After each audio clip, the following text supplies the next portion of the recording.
Alright, so last time, the group returned Rizbiff, the lizard homie, to Tenuto, where a small reunion was had between him, Juice, and Denoto.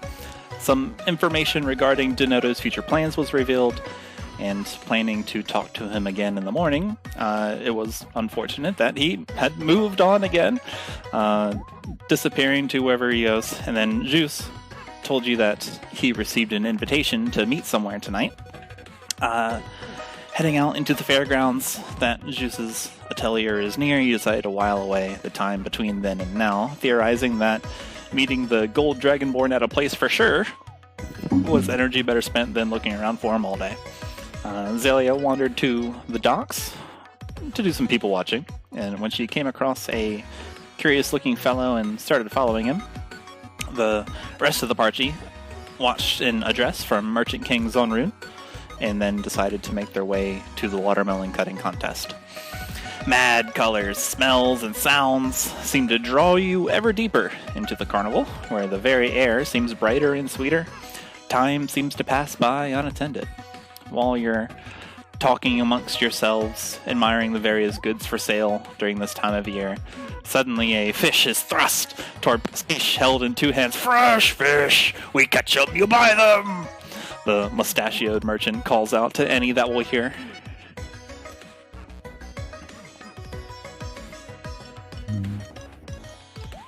I'm good. I don't need any fish.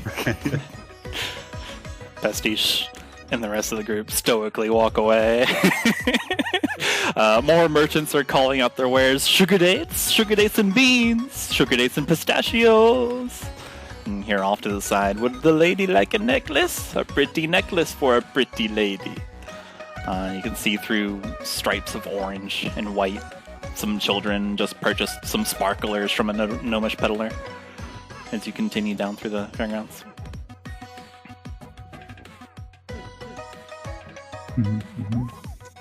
Anybody doing anything, or shall we just continue? Nope. Okay. You guys can see there's a group of people off to the left as you're moving through the crowd, heading towards the other section of fairgrounds. A bundle of people are trying their hands at trying to wrest a sword that's been stuck in the stone, or in this like boulder. Like there's these kids that are jumping on top of it and just like using all their strength to yank it out.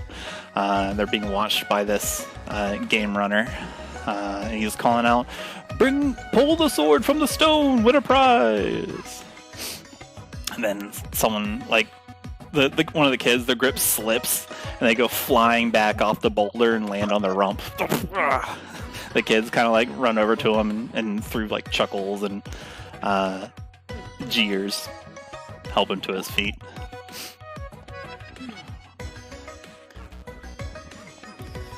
The game runner lays eyes on the group here and gestures widely with his arms. You lot look like a stout party. Would you like to try your sword in the stone? We do. Zoaz tilts his head. Looks at our -1 strength scores. Oh, why not? I'll give it a try. Zoaz walks up to the stone. The game runner nods. It's this sword. It looks kind of like just a plain broadsword. It's got a just regular copper copper-plated cross piece. The blade is rather polished. It's the shining steel. It has a leather-wrapped handle with a red circle crystal pommel. The boulder that it's stuck in is sizable. It comes up to maybe your knees. The game runner walks up to you and just says, "Pull with all your might, and we'll see what happens. If you don't mind, tell me about yourself."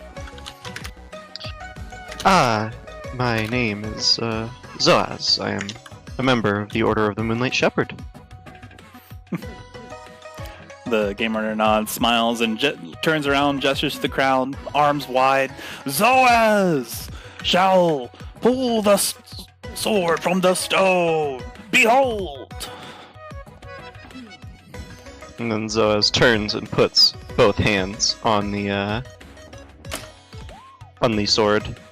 sword's grip, and begins to pull with all his might. Okay. Twig cheers along from the sidelines. Can I try and cast Bolt Earth, like, in secret, to assist in this endeavor, or is this, like, not a real stone, and this is all just a scam? Make a sleight of hand check.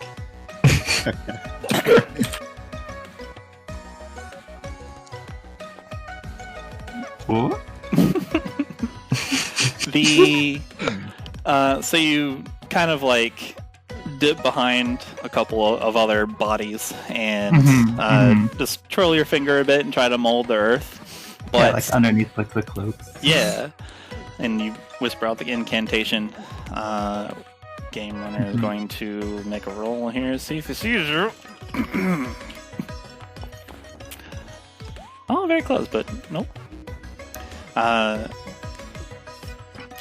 During the moment that the gamer's gaze wanders around and focuses on Zoaz, you choose that moment to try to unravel the stone. But for some reason, it does not yield to your mold earth. It's curious why. But Zoaz, unfortunately, you strain with all your might, trying to yank it out. You feel like you've got some wedge on it, but your grasp slips. You stumble or take one step back. It is curious. Seems stuck fast. Game Runner smiles.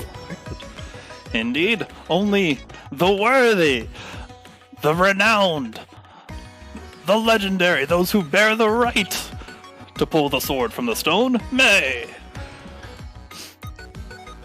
That'll be 1 silver, please. Zoaz hands him 1 silver. Chuman scoffs at. Apologies, Moonlight Shepherd. I forgot to request that of you when you first started. Any other takers? Who will follow up the mighty shepherd's performance? If here she would. God, yeah, this would be like a perfect Xalia moment. Let's go.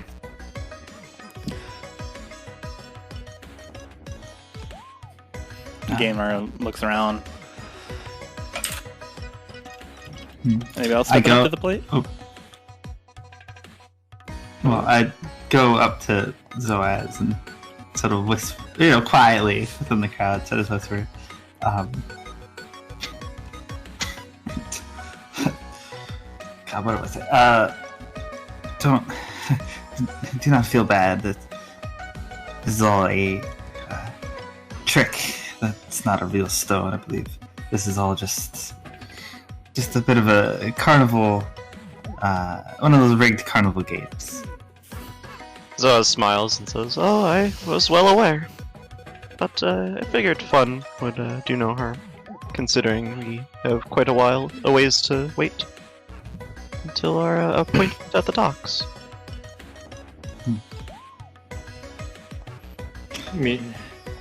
Meanwhile, Twig is like stretching out his arms and shaking out his wrists as he steps up to the stone. I'll give this a shot. Ah, the illustrious. What was your name, sir? Twig. The illustrious Twig. Feast your eyes upon the magic and the might of this individual. Do you mind regale us to the tale that led you to this stone? The sword and stone. Well, you see, this sword, pulling it out is all about technique, so I don't think it'll be a problem for me. As he flexes for the crowd, and there's just no muscle at all on his arm. The game runner grins, looks over at the kids, well, tell me, where are you from, that you would come to us in our fair harbor town? Well, I come from Luxnox. It's been a long travel, but it's amazing to see this town at such a time. Is Twig young? I forget. Yes. Okay. The young Twig, master of Luxnox, has come to pull the sword from the Tenuto stone. Behold, feast your eyes. And he gestures towards you. This will be a strength check, right? Yes, absolutely. Alright, Twig places both hands on the sword's handle and mimics the game runner and yells, "Behold!" Oh, you're private.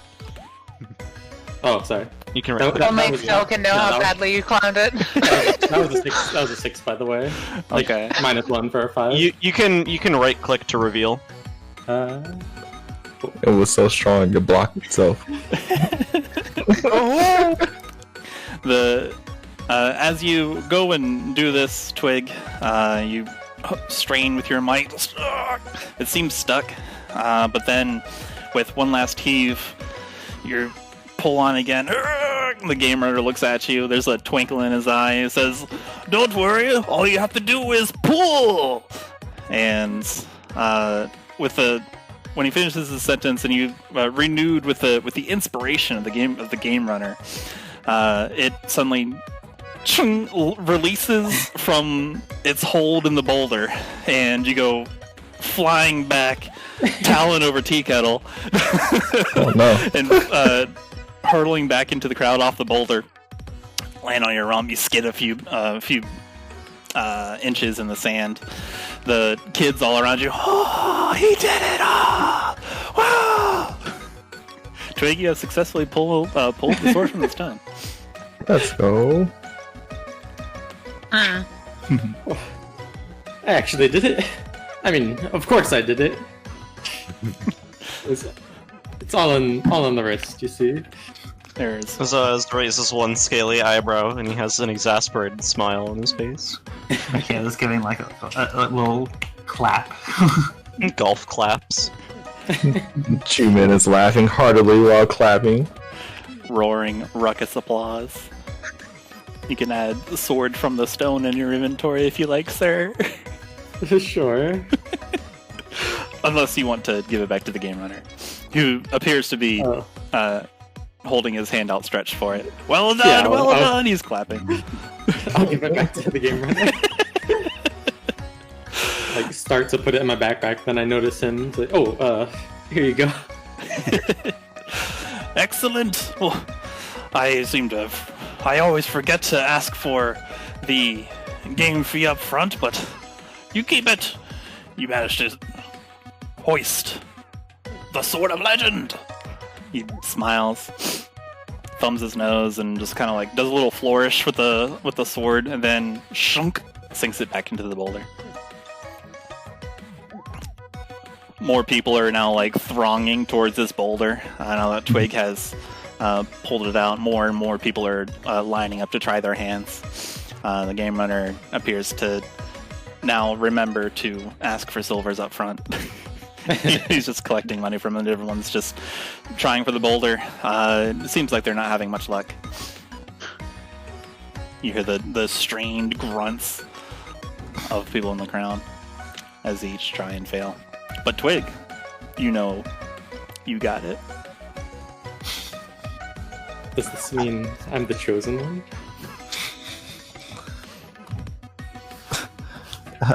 Do you actually say that out loud? Yes. The game runner, after settling another person down from the sword and the stone, says, "Actually, I do have a present for you. Sorry, forgetful." He places a gold star with a ribbon hanging from it on your on your chest there, and it says, "I pulled the sword from the stone at Tenuto." It's perfect. Makayla will reply to your, like, does that mean I'm the chosen one comment? It's like, perhaps chosen one of the game master. Twig nods and says, "That has a nice ring to it." This is like the equivalent of like those like I unboxed 100 crates in CS:GO and got crazy, you know, like. I feel like that's just what just happened. We were a free advertisement for him. Yep. If anything, we paid him to be advertisement. Yeah, it wasn't free. It cost 1 silver. Not for me, maybe. You got yours back. The game runner mutters, "And now no need to be surly. You have a hero in your midst." That's right, Zoaz. A hero indeed. Chuman walks over to Twig, still clapping, and slaps him in the back. I knew you always had it in you. Aw, thank you so much. It was all because of your support. Pastiche leans in and glares at Zoaz. Weaker than the Kenku, are you?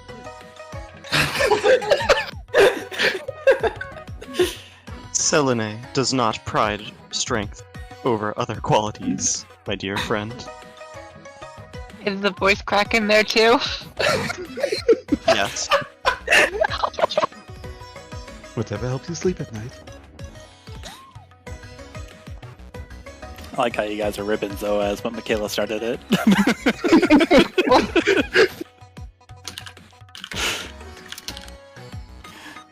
Zoaz continues walking towards the watermelon competition. And Zoaz exits stage left. Well then, I guess we should follow him. He is our guide here. Yeah. Move with Zoaz.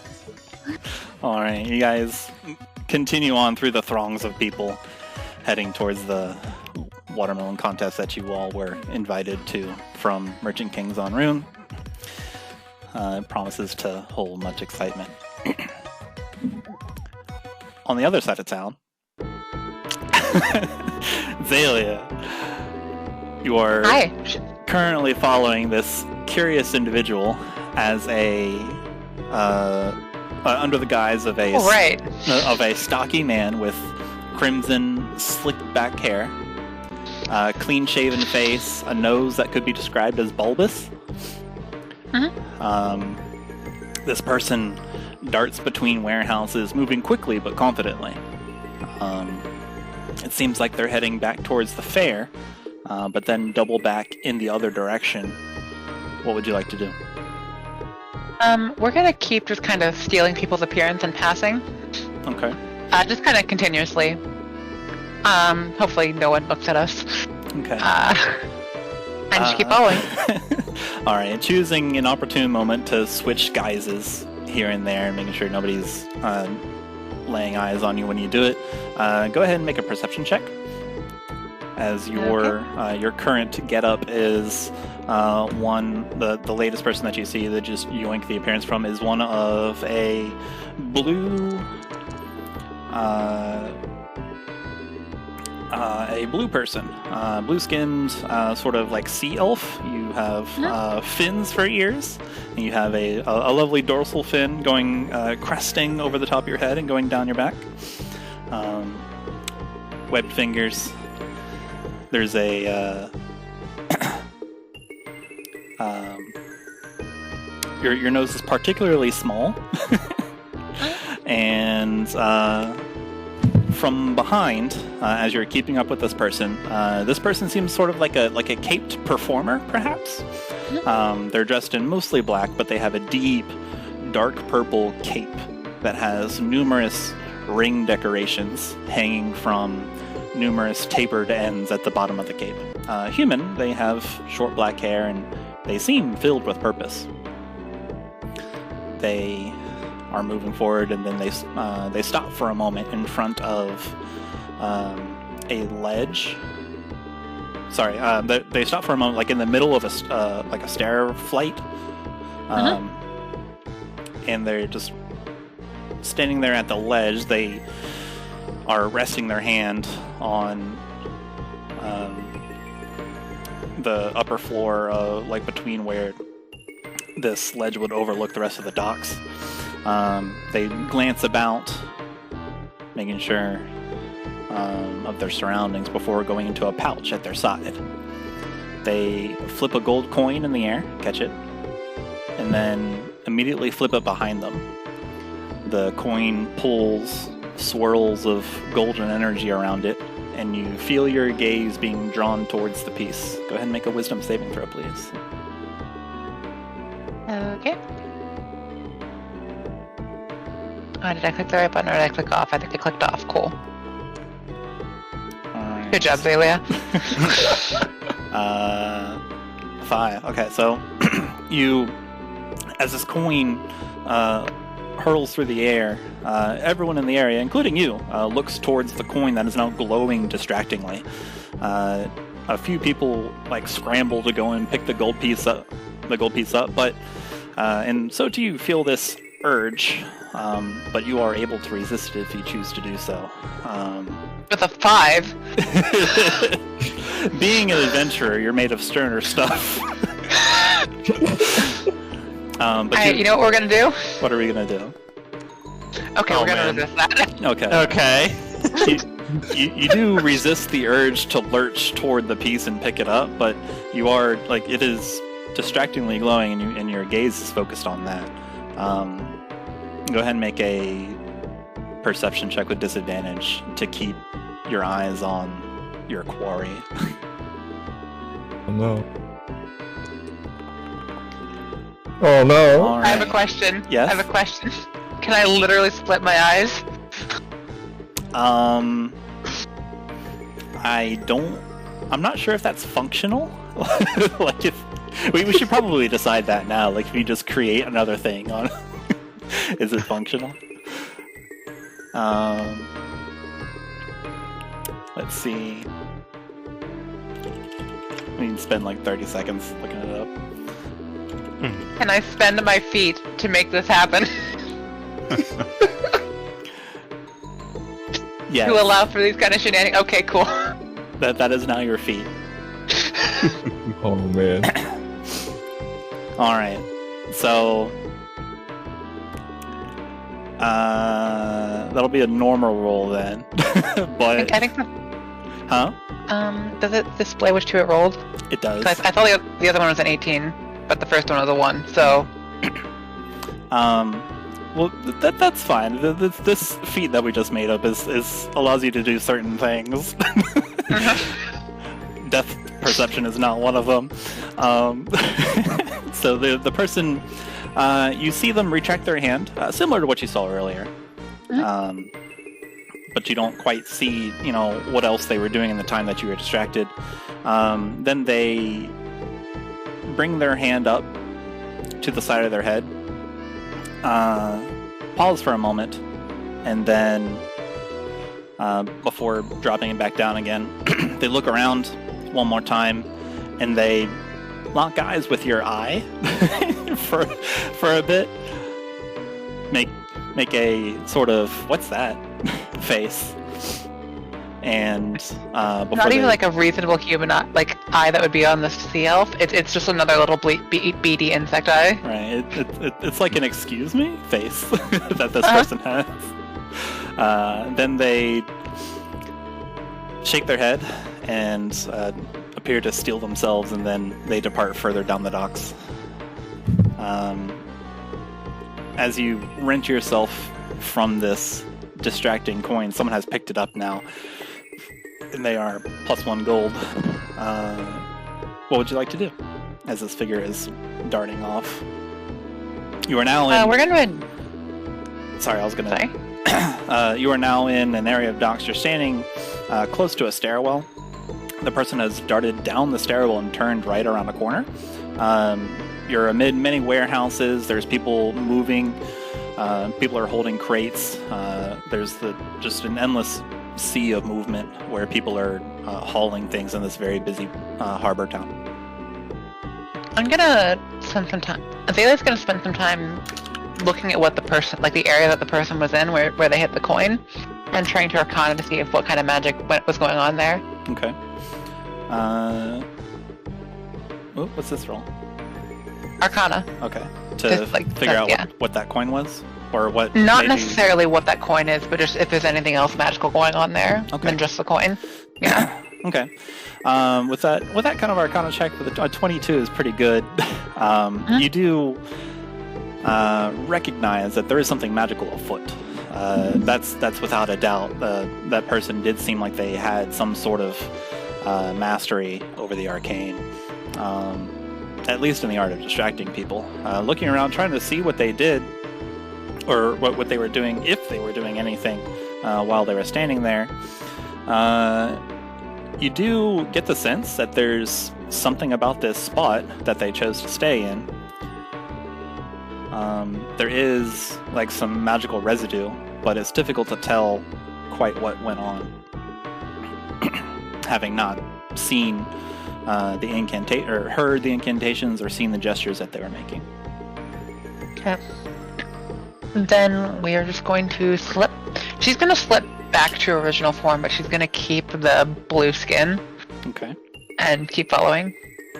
All right.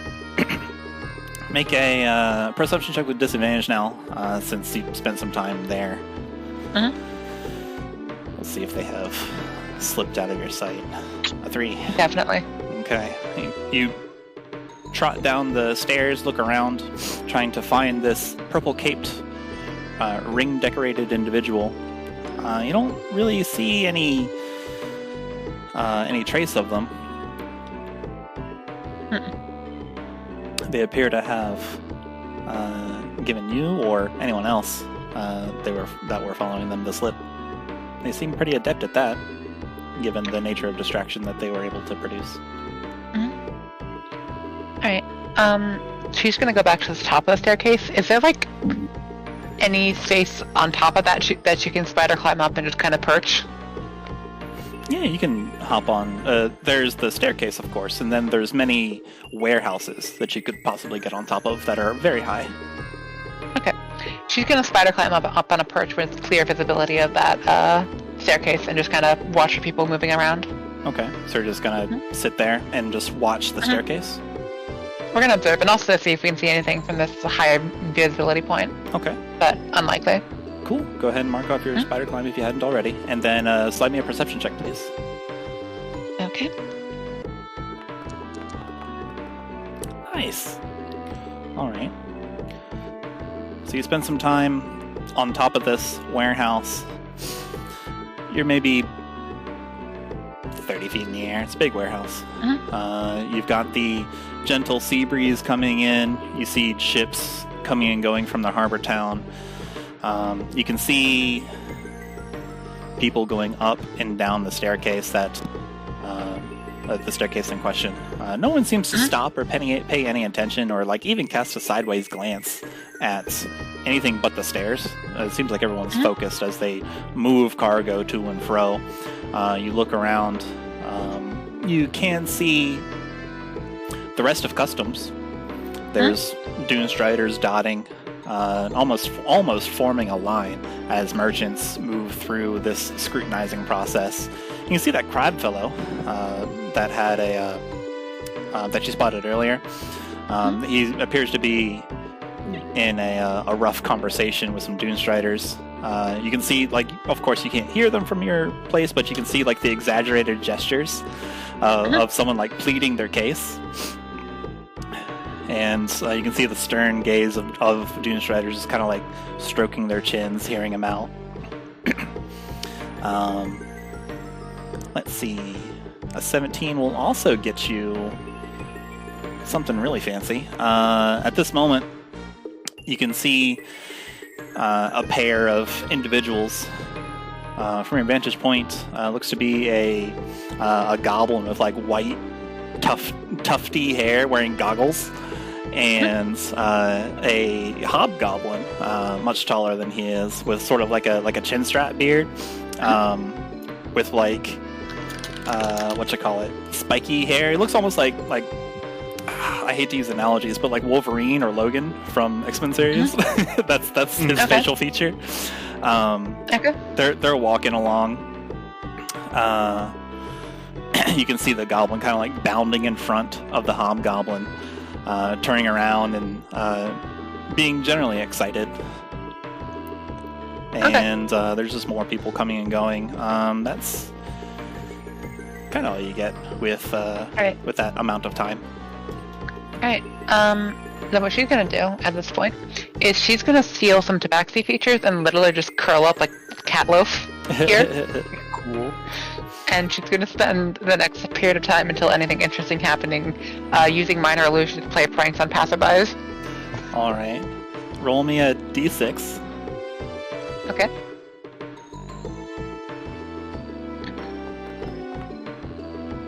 And then roll me a d20. Okay. 9. Got him. Are these malicious pranks, or are these... These are Xalia pranks. These are, I'm gonna put something spooky in front of your eyes for 0.5 seconds and then it's gonna be gone. Okay. There's this walrus of a man holding this large, light-colored wooden crate going up the stairs, and then Xalia pulls a Xalia prank on him, and then just flashes something spooky in front of his face for just a few seconds, and then he's startled. He's the crate's toppling. He's like, "Whoa!" and he like leans backward for a moment. Looks like he's in a precarious position where he's going to fall, and then someone behind him like hoists him up, like does a double hand plant into his back. The thing that they were carrying crashes into the stairs and topples and rolls down the stairs, but the man has been saved from injury. Perfect. He will continue to cause minor chaos. Okay. As far as anything interesting, you No. hear... Huh? Oh, I meant she's not doing anything else interesting, sorry. No, you said you were staying there until something interesting Yeah. happens? Yeah. Something interesting does happen. Okay. As the goblin and the hobgoblin actually make their way like towards your perch, and you hear the goblin kind of saying, come on, hurry it up, we have to get a cake." And then the hobgoblin nods slowly, and then picks up his pace, and they move towards the fairgrounds. I'm not sure if you find that interesting, but that's something that happens. Xalia is going to minor illusion a cake directly on top of the goblin's head. The hobgoblin stops for a moment. Like a big, fancy, elaborate cake. And says, but Rang, a cake has appeared. What? The hobgoblin is just pointing above his head. The hobgoblin looks up and sees a cake above him. Starts like waving a hand through it. Now, hand passes through it. They both look around quizzically. Cake says, "I'm a cake." Because I can make sound with minor illusion. That's really good. They leave. No, wait. Hastily. Come back. Have a cake. You're not, I'm a cake! They leave hastily. Understandable. Alright.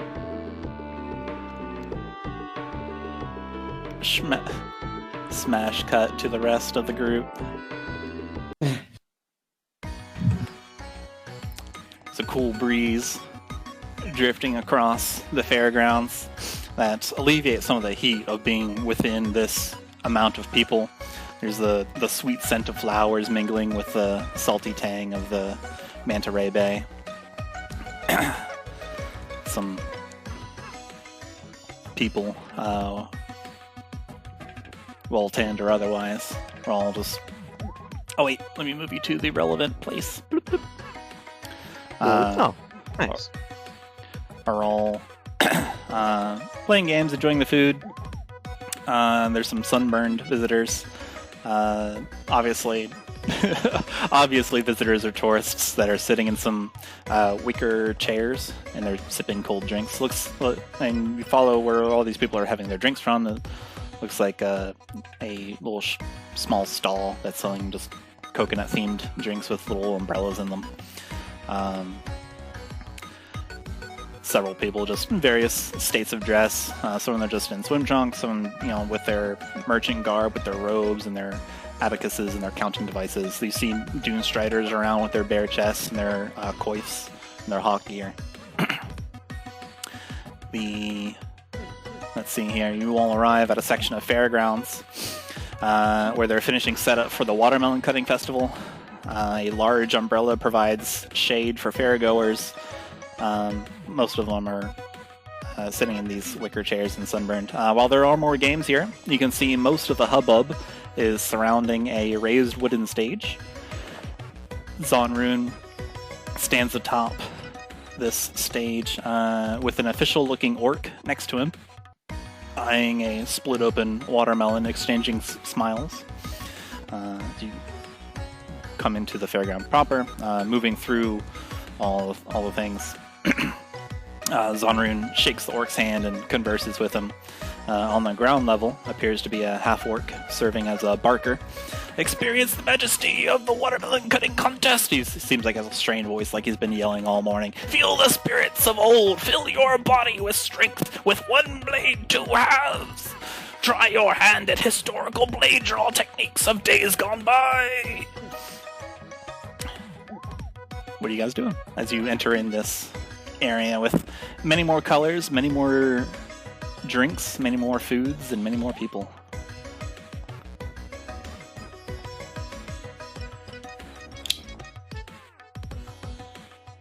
Chuman looks over at Twig. Well, chosen one? Well, I think I'd like to take a look at the main event. And Twig motions towards the Hi. watermelon cutting contest.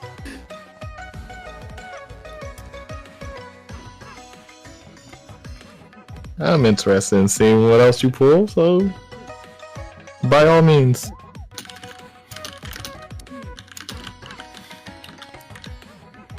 Makayla just kind of silently, walks up and observes the people, anyone trying to cut up the watermelon.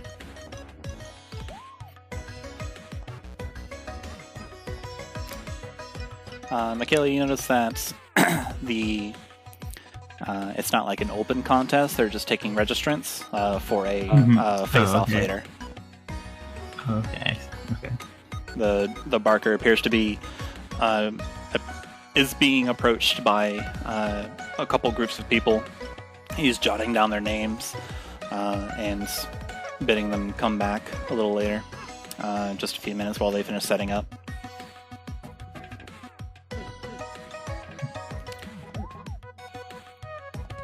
It appears the sign-ups are still open, my good friend. If you would like to participate. Zoaz looks at Twig. Twig nods and says, I don't see why not. And he walks up to the... Well, would Twig know where the sign-ups are? You can go up to the barker and ask. Alright, he'll do that. Okay. The bold hero of the day, Kenku, strides up to the barker, and who hails you. Hello! Are you interested in the watermelon cutting contest? Well, yes, I am. Are sign-ups still open? Indeed. He rubs his throat. Sign-ups indeed are still open. We're collecting teams of 3 and seeing who is the best at channeling their historical ancestors to cut watermelons in twain. Twig just looks back at the group and says, we need a team of 3. Who wants to join me for this? Zoaz smiles, looks directly at Pastiche and says, oh, well, it seems I may be too weak to help our Kenku friend, but you may have a better shot at it. Right, Pastiche? I may indeed. The Pastiche will join you. just Chuman need one mentions, I'll join in. Alright. First things first. We're gonna need a team name. Any ideas?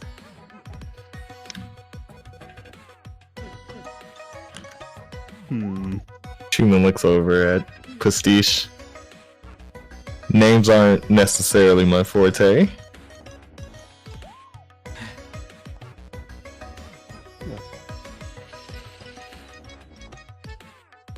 And you think they are mine?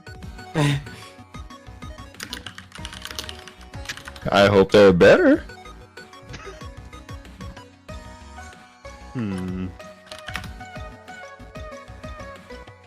We could ask the chosen one. He did pull the sword out. Hey, I was just asking in case anyone had any ideas.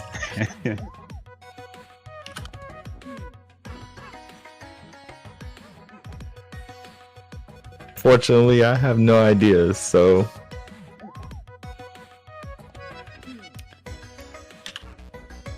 As you the all naming is up to you two. as you all are paralyzed with a decision, you can see another group walking up to the Barker and registering themselves. He collects their individual names and he asks them for a team name. What's your team name? the tiger individual. It's these folk. The tiger individual kind of like snuffs, just the Shropshire Slashers. Barker says, a strong name. All right, come back in a few minutes. We should be ready for our show. And they bugger off and go get a fancy drink from the coconut stand. Twig looks at the others. Sorry, go ahead. Makayla will offer up. How about Bakir? It means chosen. That sounds like the perfect name for us. I'm part of the team after all. What do you two think? Step back. Sounds exquisite. I'm all for it. You are the strongest here, after all. Alright. Zoaz is quietly grumbling to himself. Sure, you strong.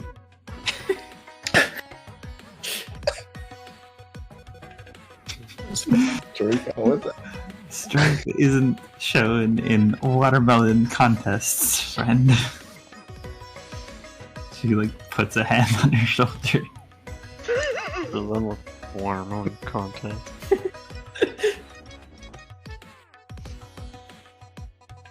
Well, what are we waiting for? Let's go sign up. Okay. The Kenku, the human, and the lizard and the Snakefolk go up to the Barker. Barker hails you in. Welcome back. I'm still indeed taking sign-ups, but I think I'll call it quits soon. Have you a team name? It is mandatory.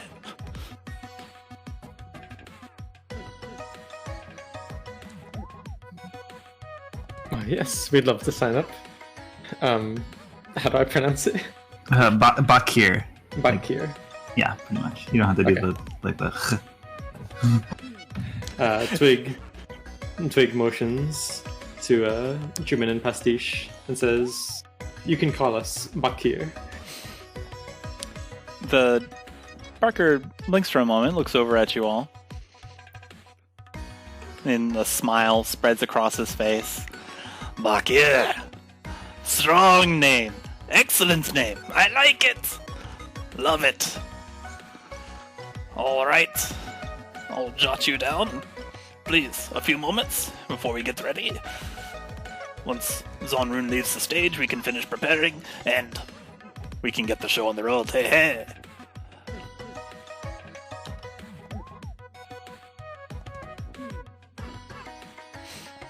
as you all leave his area, you kind of hear from the marker, "Back here."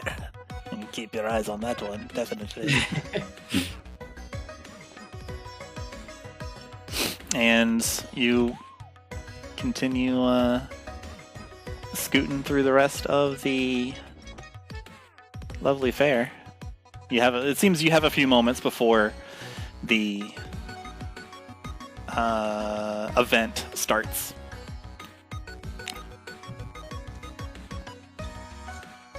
What would you like to do? There are many shops, stalls. There's a couple raptors around that are just kind of hanging out with peddlers selling things straight from the raptor saddles. You could get a fancy drink. You could buy something. You could. Zoaz is going to go get a fancy drink. Okay, one fancy drink. One fancy drink. Okay. How much does that cost? Sorry. You go up to the fancy drink seller and Fancy drink seller, I'm going to battle and I need your strongest drink. You go to the fancy drink seller and he smiles at you. Hello, one coconut. It seems to mutter the second word under his breath, and he trails off, and then he brings back up for you. Indeed, and Zoaz looks at the menu, and orders one Rudy Tooty Fresh and Fruity. One moment, please. Then he turns around, takes a coconut, pours it, does the thing with it, and he turns around, presents you a full round coconut glass with a little umbrella in it, a little bendy straw. Be 2 copper, please. Zoaz fishes in his pockets and pulls out 2 copper, hands it to the person working the stand, and says, thank you, my friend. Excellent. And then takes a long, loud sip. Look around, slurping.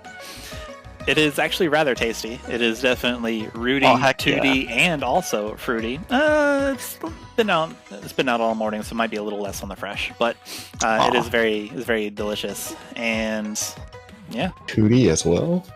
Rudy Tooty and fruity. It is as advertised. That's crazy. Zoaz, as you slurp your refreshing drink and look out upon the sand-strewn streets, take a breath and reflect on Tenudo and your travels hither and thither. I am looking over at Zonroon. Ton to butcher his name. Bulgaro. Orion. Alright, you cast a gaze that way, and you indeed see the large Loxodon. It's very difficult to miss. He appears to be shaking hands with this extremely muscly, 16-pack abs orc with a sort of like a tricorn but smoothed out corners hat. He's got orange beard. They appear to be having a pleasant conversation as the setup for the watermelon cutting contest ensues.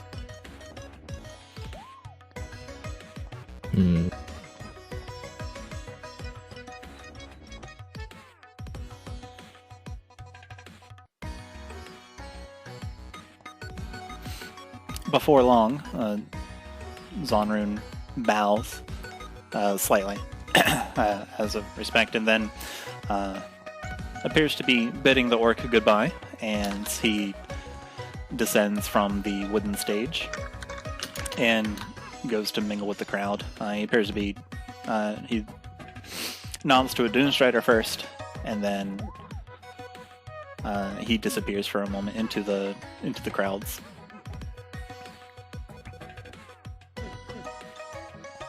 Chuman walks over to join Zoaz and Pastiche. So, what kind of drink? Just a fruit drink from that stand over there. You can go order one yourself if you'd like. They're quite cheap, only 2 copper. Ah, fruit drink. Afraid I haven't had one in years. Been quite a while since I've had festival drinks.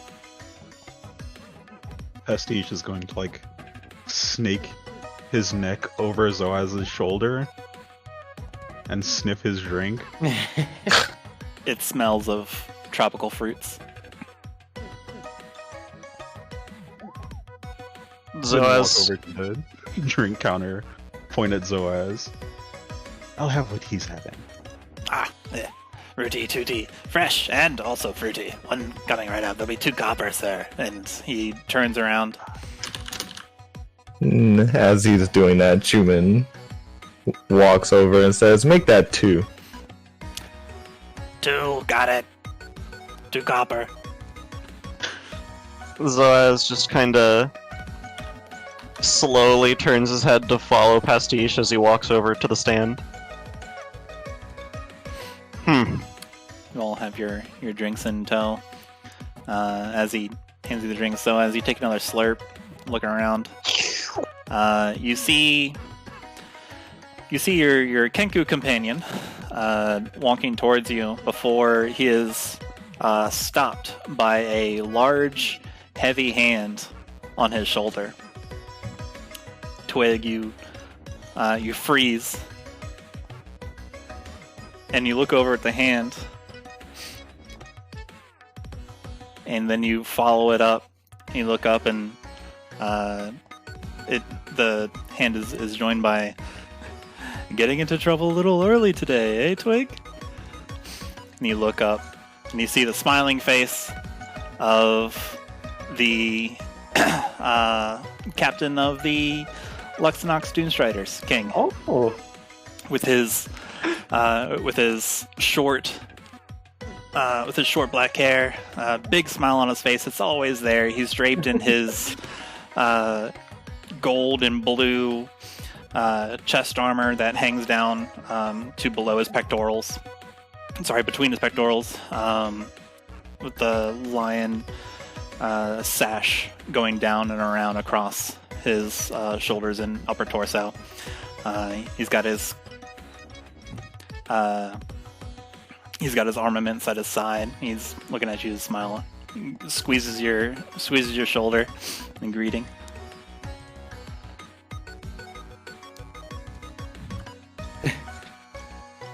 Twig looks at the hand and, mimicking the game runner from earlier, he says, "No need to be surly. You have a hero in your midst." A hero, you say? Tell me, what sort of heroics have you gotten up to today? I'm very aware of your heroics as they usually go. Well, I've been keeping out of trouble for today. Well, mostly keeping out of trouble. But I've just been enjoying the festivities. How have you been? That's good to hear. I've been well. Just got here today. The sun's path was long and treacherous and arduous as it usually is, but no sweat off my brow. I'm here on business, but I figured I could steal away and enjoy at least one event. And he gestures towards the watermelon cutting contest. Oh, do you have a team ready? I think I'll just watch. If I entered, it would distract me. Okay, understandable. Are you I hope entering? you'll be... Oh, well, yes. I hope you'll be cheering me on, as well as my team. Big smile over his pearly white teeth. It's like, well, I would be remiss if I didn't. Who's part of your team? May I meet them? Oh, well, yes, of course. We're called Bakir, and Twig motions to Pastiche and Chuman and says, "These are my teammates." You guys are introduced to this tall, strong, bare stomach man. He's the same description as earlier. He's got this gold and blue ornate armor going around his upper torso that sits between his pectorals and his short hair. Smile always on his face. He curls an arm around in front of him and bows. Greetings, hello. You've been keeping my friend, keeping my my little twig out of trouble, eh? Pleasure to meet your acquaintance. He's been keeping out of his own trouble. Back here, chosen. Very nice. Well, my name is King. You could say I keep watch over Twig here. What are your names? I would like to know who is traveling with him. Name's Chuman. What's your relation to Twig, if I may ask? King, casts a gaze down at you, Twig.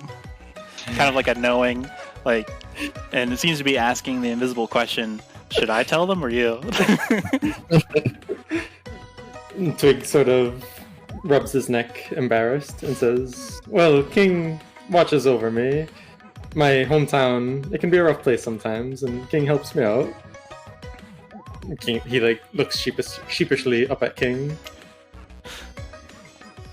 I see. I respect that. I respect. Can be a rough place indeed, but I'll leave it there. Take Meanwhile, care of this Pastiche little is guy. still just half buried in his cup. Is he doing the thing that snakes do when they drink? Naturally. Yeah. Of course. Looking upwards. Looking upwards and their cheeks bulge a little bit. We just hear the slight gobbling. So, your name is Chuman, yes? And the others? And he gestures to the rest of the group. Zoaz clears his throat. My name is Zoaz Ituusk. I am a member of the Order of the Moonlight Shepherd. Oh, Shepherd! I have been looking all over for you. He walks forward and extends his strong, powerful hands out for a handshake. Zoaz shakes his hand. Hello, forgive me, I did not say earlier. I am the captain of the Algan Doomstriders. My name is King, of course. I am here on business. I'm here on your business. My business? Indeed. Did our paper bird not reach you? I hope it had. Perhaps it had, Yes. I do believe I know what you're referring to. Oh, excellent. Then I shall cut to the chase. I have good information that our cargo has come in. It is moving through customs now.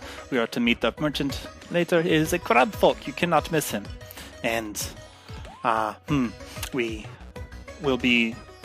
I figure I should tell you now. You seem to be in good company. We will be moving it out of Hollandaise, and we cannot conduct business here, of course, because of Hollandaise laws. It is jewelry, you see. We must move it to Olga, and then we can call our business concluded. Indeed.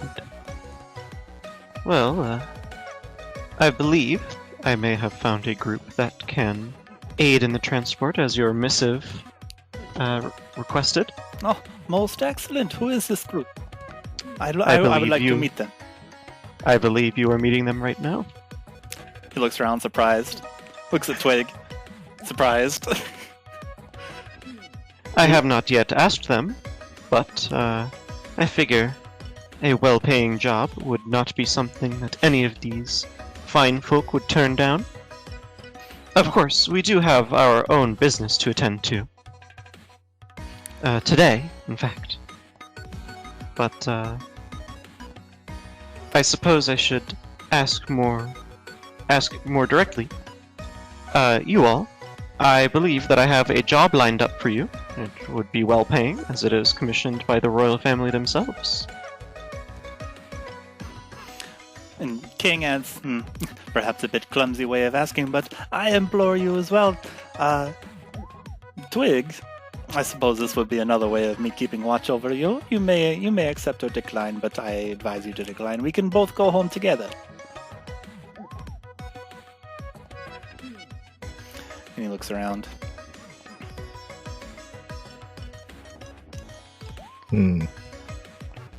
It is a simple job, just transport from here to there. I didn't. Sorry, go ahead. I need a stout group of adventurers, and of course, this here's the best Moonlight Shepherd that we have to offer. I know because I asked for the best, and excellent.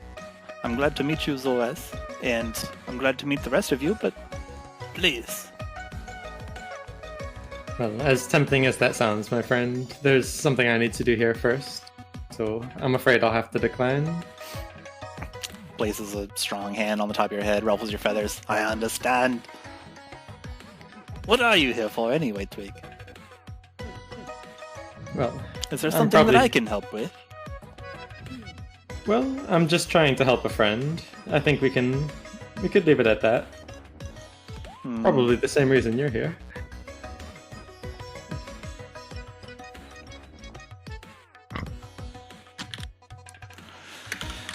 Well, I know you're friends. That worries me, but if you're helping them... Oh, please don't worry.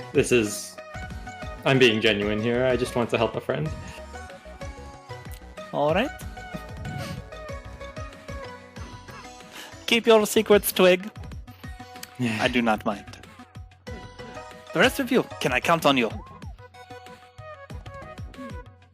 Can Zoaz count on you? Can we both? Can the Algan Nation count on you?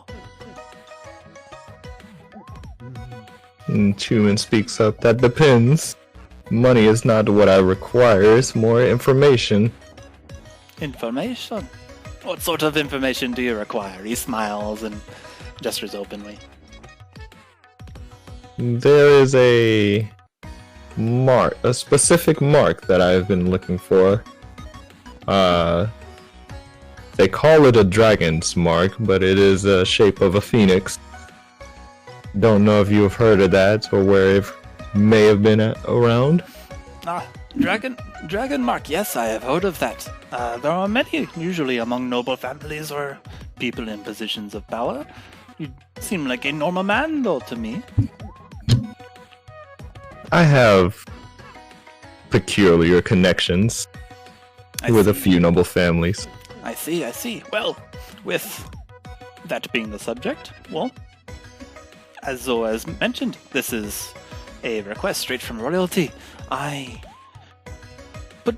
could put in a good certain word for you with the Merchant King of Olga.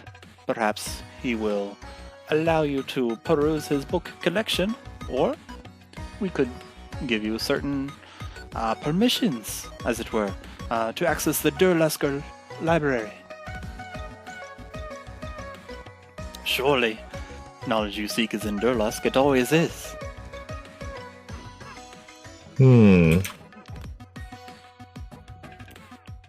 I shall consider that.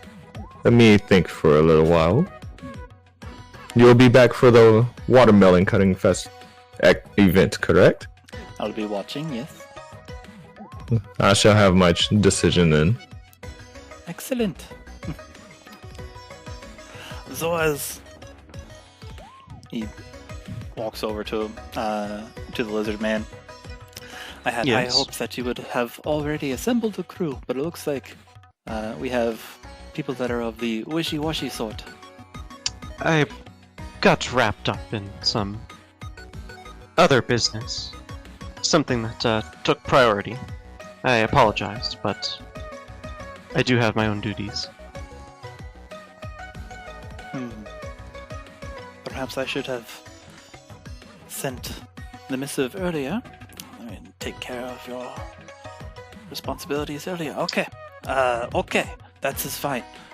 Now that we are both here, it'll be perhaps a little easier to search.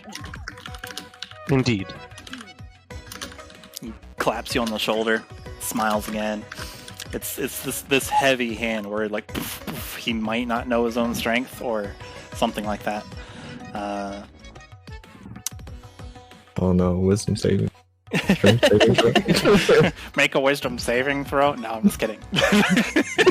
Or get knocked prone. He looks around, smiles.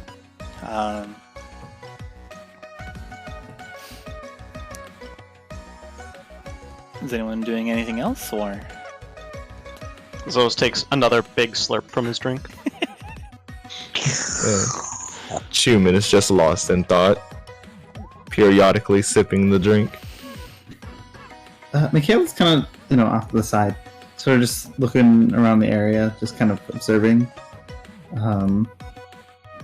Seeing if, not exactly looking for if there's anything off, but just like, looking over the plaza area. Okay, make a perception check.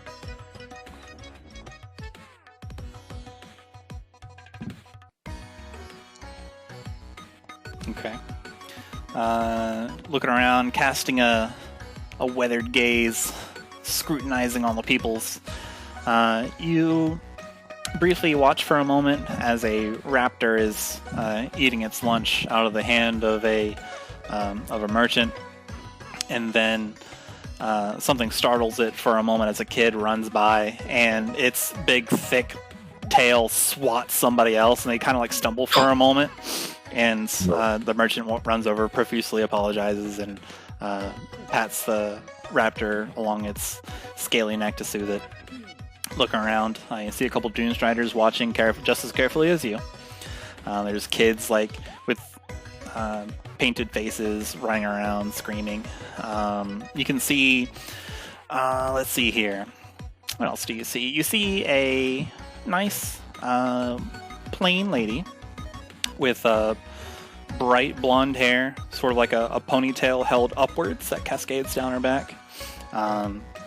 She seems to be, or she is seated at a table, just kind of like head, chin nestled between her hands, kind of like looking up. She seems lost in thought. She's a little slight smile on her face as if she's thinking of something pleasant.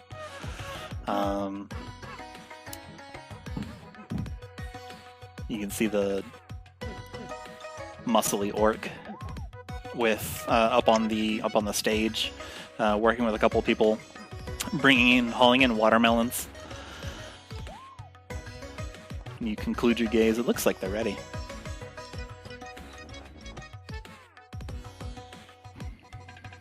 Okay, that's it from me.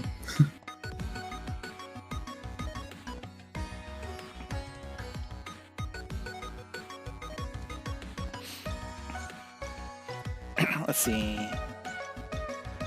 Twig. During this period of time, King leans down and kind of speaks in a quiet voice to you. Looks like they're ready, Twig. How do you feel? Twig sort of stretches out his shoulders and says, confident. I got to warm up a little earlier today, and I trust my team. I think we'll go far. Who is on your team, may I ask? I forget if you told me earlier. I was preoccupied.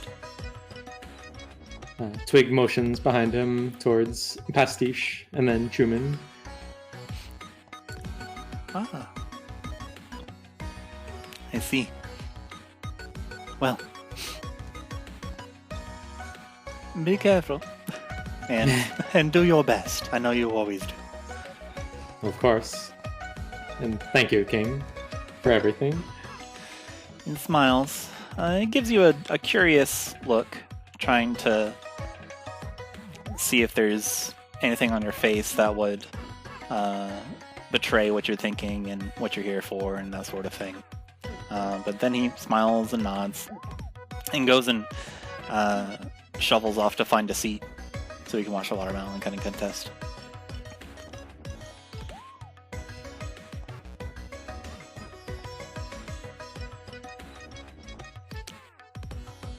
Ladies and gentlemen, you hear the strained throat barker.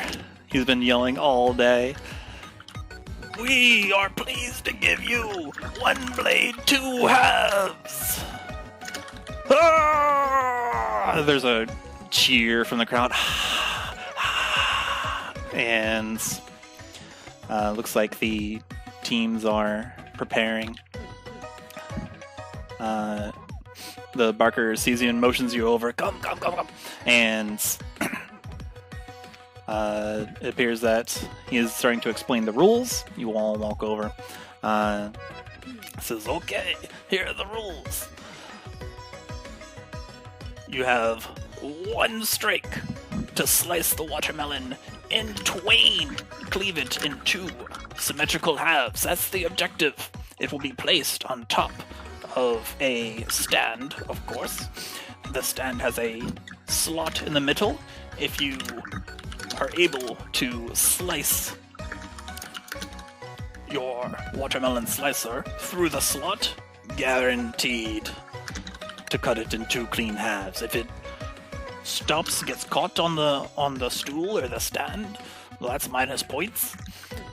And do your best, don't hurt anyone, and most of all, don't hurt yourself. But if we do, then we have Chirurgeons on hand. It is a 3-stage. Each one has 1 slice at this watermelon. We will reload your watermelon after each cut, and then from there we will switch members. Those with the most points wins. And that translates to, mechanically, you'd make an attack roll with this watermelon slicer that I'm about to give you, and we'll see what happens. What's no attack on a watermelon? Alright, so he looks around, it's like, okay, well, it is a contest, so we find it usually most fun to pit you against one another. So who shall be going first? Twig looks towards Chuman and Pastiche and says, would either of you like to go? Or should I go first? And Chuman gestures over. Look, Pastiche already looks ready to go. He's the chosen after all. May as well save the best for last. Pastiche steps up. Okay. Steps up to the...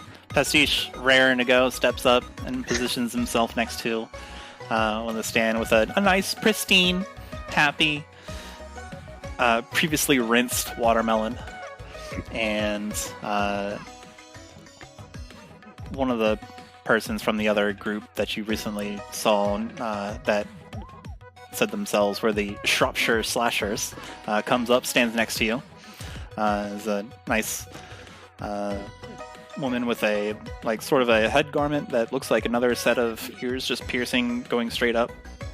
She smiles at you. Yes, hello.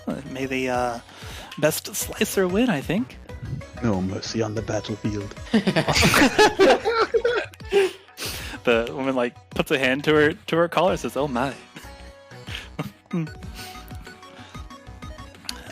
You are handed a watermelon slicer. Please find it in your inventory. This burly, muscly, sailor-looking orc smiles as he hands you this slightly curved blade. Well then, let me tell you how this works. You cut the watermelon, then you win. Most people, they utter a prayer to their god, or briefly consider themselves, or do some sort of trick or technique that they have to brace themselves for the assault on the watermelon. You may do whatever you like. And then, at the count of 3, that is, I say 1, and then I say 2, and then I say 3. On the count of 3, that is, when you hear 3, you may strike with all your might, and be careful. I recommend making a smooth downward cut so that you can cleave the watermelon in 2. Whoever does it best, well, you're the best. Does everything make sense? Sounds simple enough. Nods. All right then. Well, let's begin then, shall we? He raises his hand. 1, 2. And the barker looks around. Everyone, 1 blade, 2 halves. His strained voice finally gives out. No. Are you doing anything in preparation for this, Pastiche? No. It's gonna go at it. Gonna give it a shot. Okay. You can do it, Pastiche. All right. 3. And he swipes his hand down, and the contest has started. Oops, not that one. Dang, there goes my transition. The contest has started! Let's go contest. The person next to you raises the watermelon slicer high above their head and cuts down, whoosh, slicing downwards. Ha. Got him! Okay, I regret to inform you that a watermelon has an AC of 10. Oh no. Yeah. The watermelon is restrained, so... I'm muting Aegis. Actually, The person next to you, the watermelon slicer implement, cleaves down, slices through the watermelon, but gets stuck, and like they lose control of it at the last moment, and it goes shung, goes and like zigs into the stand. It doesn't make it through, and it's caught. They have to kind of wrench it. The top, like diagonal portion of the watermelon, just kind of goes through. Or sorry, just like kind of slides off. They didn't make a clean cut at all. But Pastiche, your handiwork.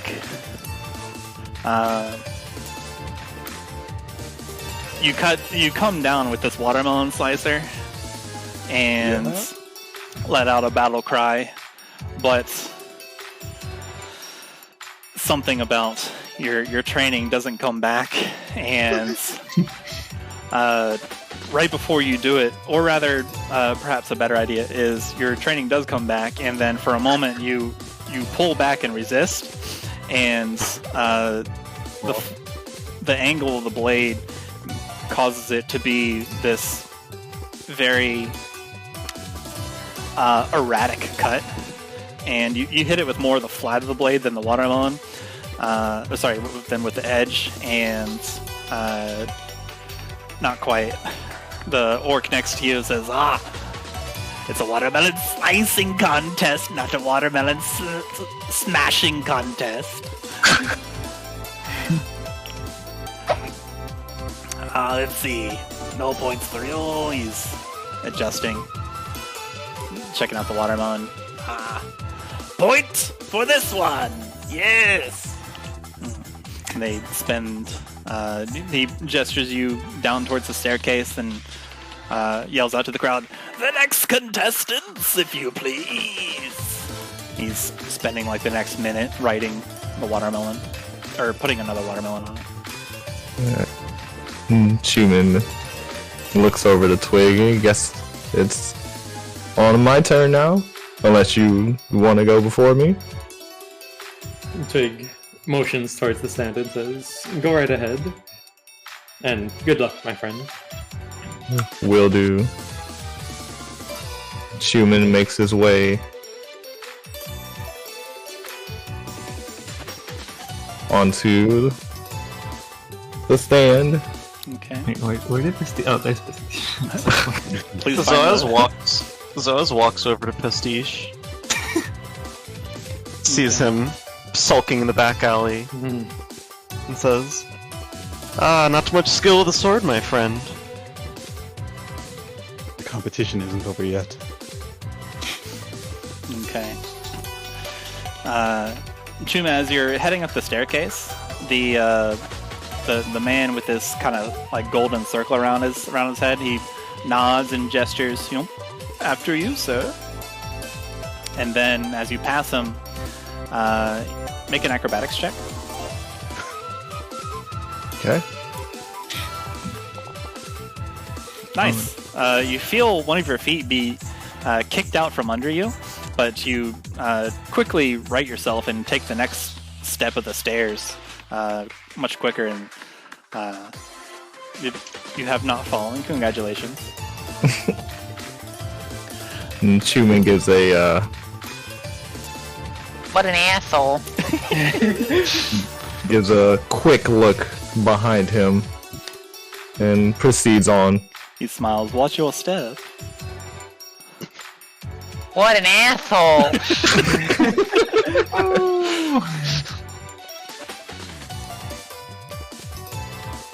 Shake the fighting on the melon. The muscly orc hands you both a watermelon slicer. Here you are. Ready yourselves, steel your spirit. Feel your butt.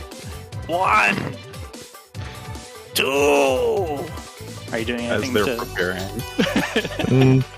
Chuman kind of gives a 2 test swings just to get a feel for the slicer, and before closing his eyes and just thinking. Pastiche is going to materialize a hand behind our opponent here and tap him on the shoulder as he's preparing to swing. Make a sleight of hand check.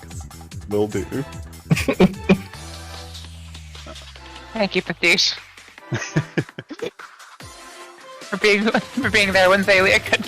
Oh my no! God. Oh no! You begin doing the incantations, making the small, almost indiscernible swirls with your paintbrush to materialize the mage hand. The Dune Strider right next to you, perhaps across the street, clears his throat and looks over at you. Rules are not to be broken, my friend. Let them compete in peace. Pastiche just glares with a defeated look on his face. As you wish.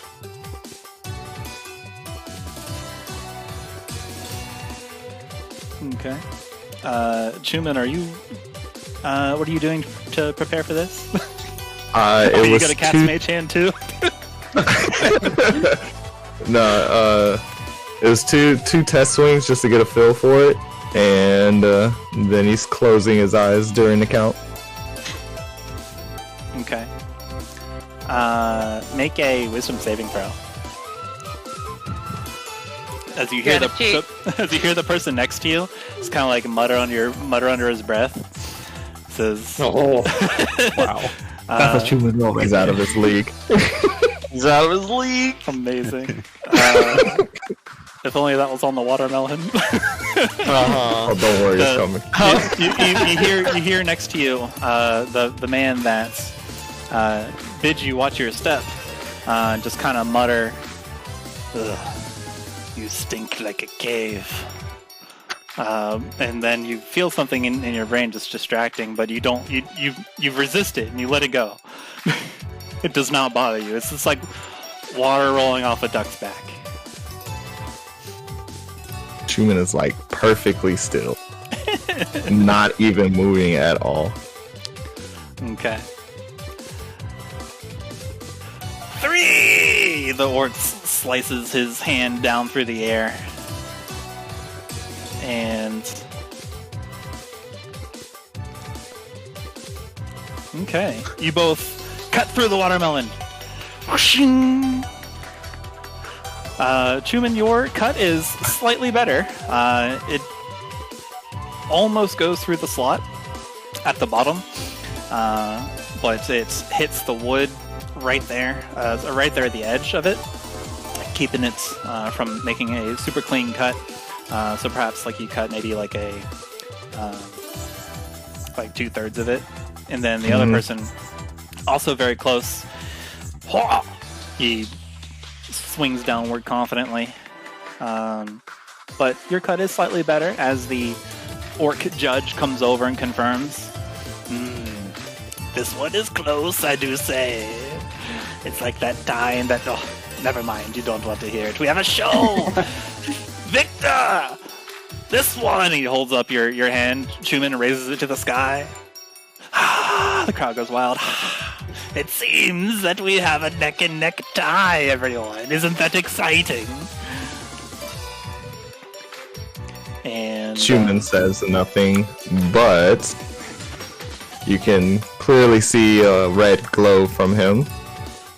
And as he passes by his competitor, he says, "That will be your neck next time if you interfere." Damn. Okay. make an intimidation check. God damn. Don't fuck with Chuman. The man with the golden circle kind of like rubs his collarbone a bit, but he returns your glare, seemingly not put off, but he is eyeing you warily. Zoaz is going to put up his hood all the way. Okay. You are now the hooded lizard. That's true. Trying not to be associated, huh? Yeah, don't worry about it. What You an think we're not upgrade. gonna win? The orc standing there puffs out his muscly chest. Now, I believe you know what this means. A tie can only be undone with a tie slicer. Oh my god. Come on, next contestant. Who wins? The winner of this one shall be the winner of it all. Chuman pats on Wait, Twig's finals shoulder. already? Yeah. Don't worry about it. You can see watermelon gore going everywhere, as the other teams have not had very much luck in making any kind of headway. But a tiger man does stride forward boldly to the stairway and appears to be waiting for his opponent. No Chuman. pressure, right? Chuman pats on Twig's shoulder. You got this. That's right. I do have this. Twig confidently struts up. Okay. The tiger man looks behind you. Doesn't say anything, but does the kind of like, let's see what you got. He goes up with his sinewy hind paws, his red traveler cloak buffeting around him. The muscly orc greets you too. Welcome to the last stage of the contest. Here are your watermelon slicers. I trust you know what to do. What? Zoaz is going to ready an action. What are you readying? He is going to ready. Can't really put it in the chat without. He's going to ready hold person on the tiger as he swings the blade down. This Wow. party just banding together to fucking cheat. Amazing. Everyone always cheats at games. That's what D&D is. if there's a game Cheating. inside, you cheat in it. All right. I prefer opportunities. Would you like sleight of hand? Yes, please. Okay. Let's hope. Can I? I guess I wouldn't know. No, you didn't. Okay. As the muscly orc raises his hand and begins counting, Zoaz, you put your hood up and begin weaving the incantation, the beckoning from Selene.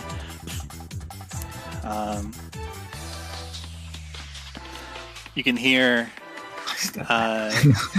You can hear King from the crowd yell out, "Let's go, Twig!" I'm just kidding. It's not what he actually says. Twig, you can do it. I believe in your power. You've come a long way. Perfect drowned out's voice. Go Twig!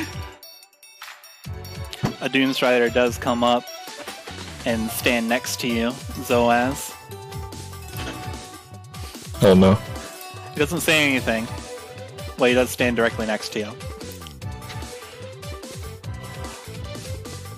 Does this change your your course of action?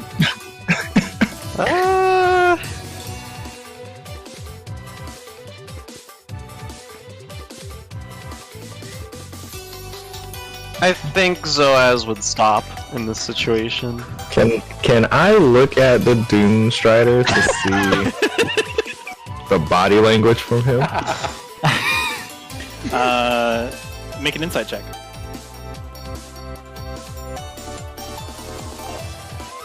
This Doomstrider in his hawk-wreathed garb, double-bladed scimitar staff weapon always at the ready. His body language is like he's taut. He appears to be like his legs are slightly bent. He appears to be ready to act until Zoaz lets go of his coming up spell, and then he relaxes. And Zoaz, you hear quietly, "Thank you, Shepherd." Let them play in peace. Zoaz, These guys rolling natural 20s. Or they have like some sort of magic sense. maybe. Also You don't natural know. 20s. Could both be natural 20s. 2! The orc continues. Alright, here's something that probably needs to be clarified now. Is my mage hand, is that an actual spell? It is an actual spell, and it's... Oh, wait, no, sorry. It is Because a it's like- spell. It's a spell-like effect, and I'm pretty sure it takes on the form of a vulture, like a spectral Yeah. vulture. Yeah. Like an Effectively, obviously that's what it magical ghost vulture. Yeah. It's like... Okay. I was just wasn't sure if it would like actually be like a... It still had the components? Yeah, it does. Or if it... Okay. Would it trigger the magic sense? You don't know. No, I mean it would, because it's spectral filters, but yeah. Twig, are you doing anything in preparation for your watermelon cut? Why, yes, he is. Okay, what are you doing? He whispers to the competitor, "I'm sorry for what's about to happen, my friend." And he uses steady aim Okay. and prepares to strike the watermelon with booming blade. I It love wouldn't it. actually do anything mechanically, but it's just to make a like the thunderclap of hitting it really hard. I get it. That's pretty good. Yeah. Let's see. Make an intimidation check. Intimidation. Twig is such a quote character. Mm-hmm. Oh, that was. You can see that, right? Yeah, I can see it. No, Okay. I can't see it. That's fine.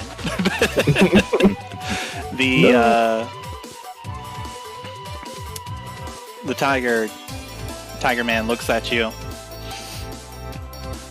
scoffs again. And he takes a step backwards, not from you, but from the watermelon, holding his slicer in front of him, in like a ready stance, angled like a 45-degree angle up.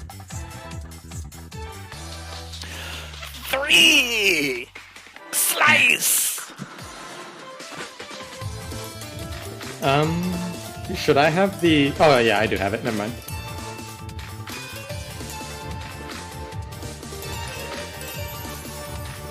Yep. So go ahead and roll that with advantage. I believe you're Here we still. go, baby. As you take your there we go. steady aim. Oh!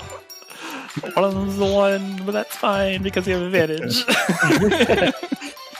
The tiger, from his step back position, moves forward and does a leaping slice, Bang. yelling out a battle cry as he runs forward and cuts downward into the watermelon. Oh no! You rolled a save! No way. Through sheer craziness of the renewal festival, the orc goes over and inspects your cuts as you both wedge your slicers from the stands. Oh. He takes out a pair of glasses, flaps them open, puts them on his eyes. Oh. Tie! The tiger man kind of like towards you again. I see you're no average opponent. Neither am I. Again! And which is echoed by the orc. One more once. I believe we can only have one victor. Wouldn't you agree? He gestures towards the crowd, kind of like wiggling his upper torso. Wiggling his upper torso. Yeah, he's doing the wiggle. Oh man. Another watermelon is placed before each of you, and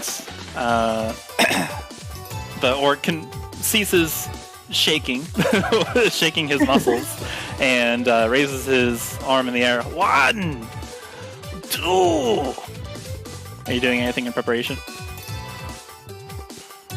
The tiger man, closes his eyes, breathes a bit, just inhales, holds it for a moment, exhales, and then he seems to mutter something to himself. What's your passive perception?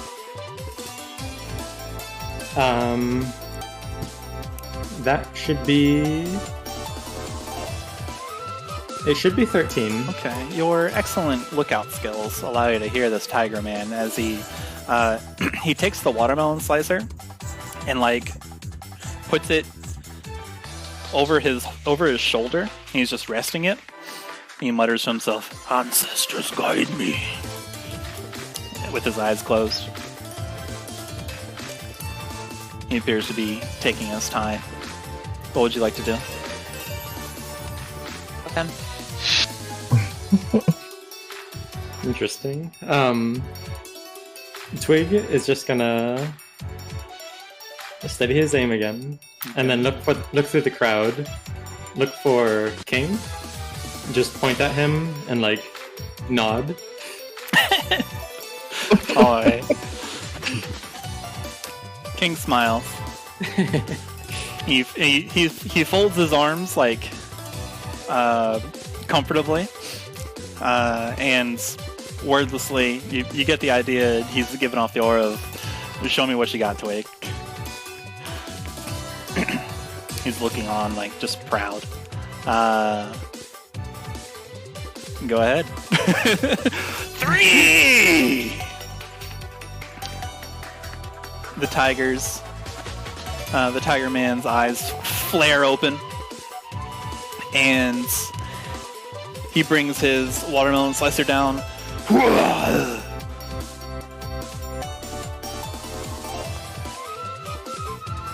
Oh no! Wow! Alright. He brings it down with a heavy heft, just the air, visible air streams coming from the edge of the watermelon slicer as he brings it down onto the watermelon.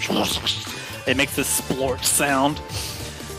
Part of the watermelon caves in on itself, and he hits the edge of the stand. You, Twig. You are steady, your aim is true, and you cleave your watermelon slicer down. It also makes a splash. Watermelon, whack. Watermelon whack!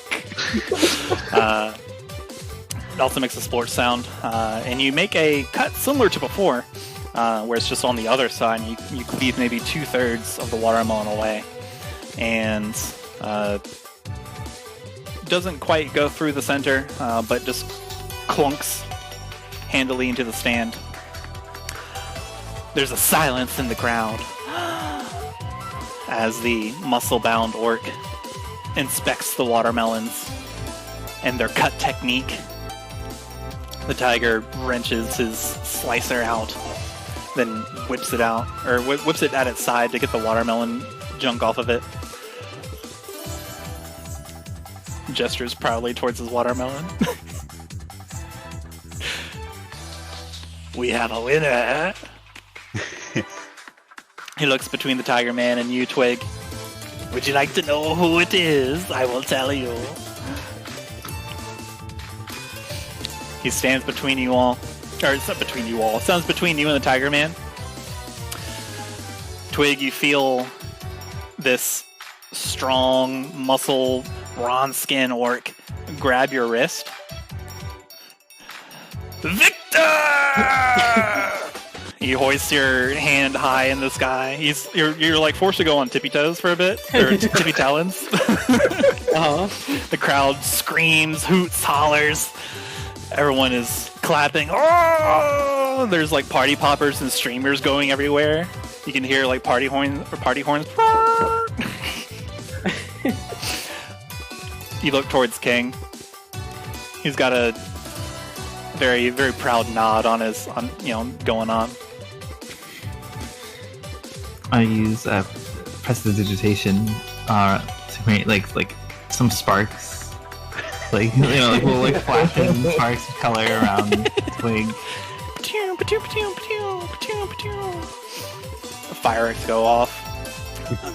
There's some sparklers Pastiche flaring. points at Twig and makes kind of a triangular motion, and a birthday hat appears on his head. Daily of tradition. Well done, son.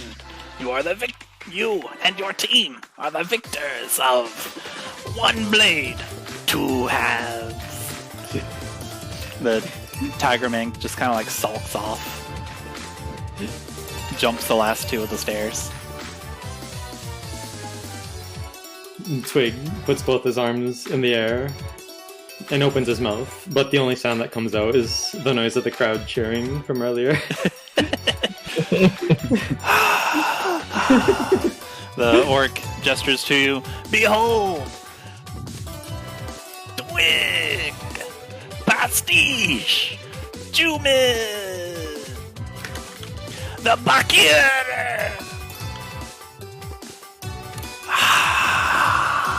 Cheers to the crowd.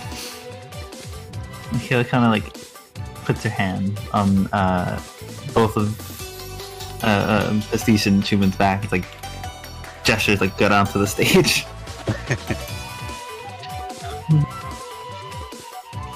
Chuman heads over to the stage. It's your victory too. As you all join, the muscly orc smiles, shakes hands with everyone, and claps you all on the back. Well done, well done! Yes! An excellent show, I do say. Well, victors, if you like, you may keep your watermelon slicers. They're fun to have, I think. And you may also have a watermelon. Ooh. A These are watermelon. the special privileges of being a victor. If you lose, fuck you, no watermelon. We have too much of it, it all goes to whoever wins. The orc is now just kind of like spinning a watermelon on his finger. Then he plants it firmly in Twig's talons. Watermelon for you and your crew.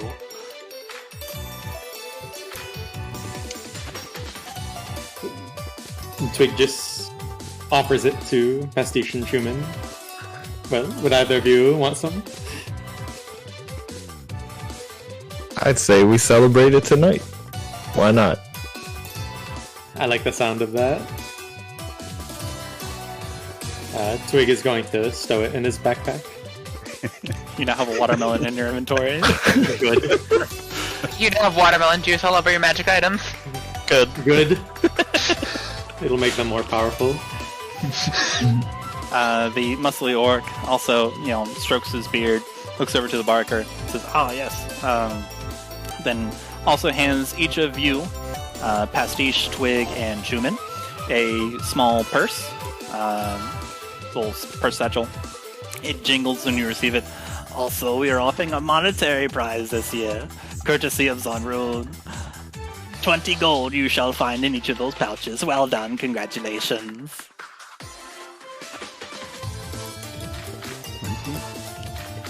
Thank you very much. That's very generous. Much obliged. Indeed. Allow me to congratulate you myself. Well done, of course.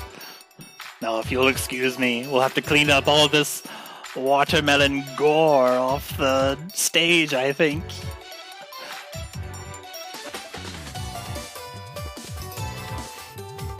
And that's it. you are the victors of the watermelon contest. Each three of you, go ahead and take an inspiration. Cool. Whoa. Cotton watermelons, man.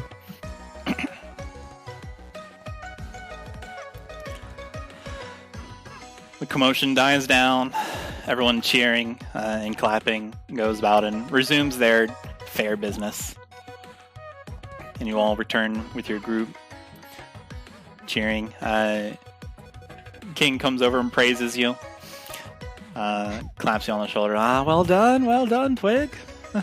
Shaping out to be perfectly capable on your own, but remember, as the showcase did show, being part of a team, always best.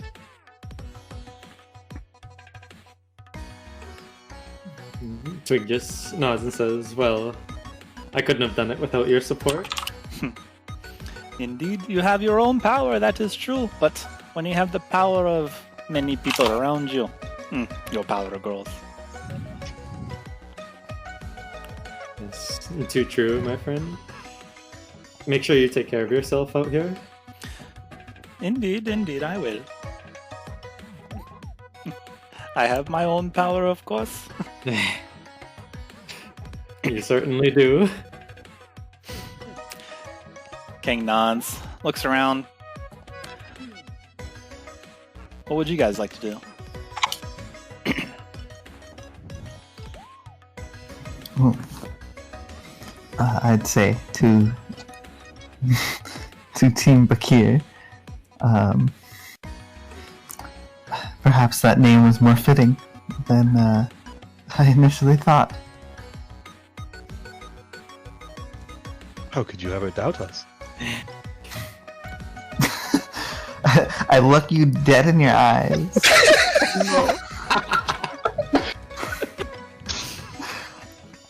I do not think you want that answered. Chuman burst out laughing at that comment. Now, he only got the jitters out. Pastiche chuckles, but you can clearly tell it's to hide the pain.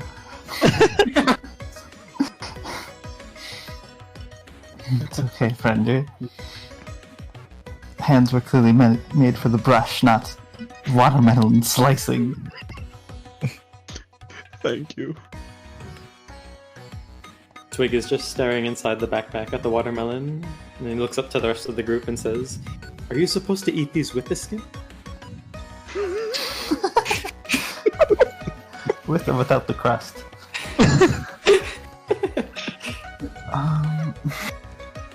Zoaz walks over to Pastiche and pats him on the shoulder and says, "It's okay, my friend.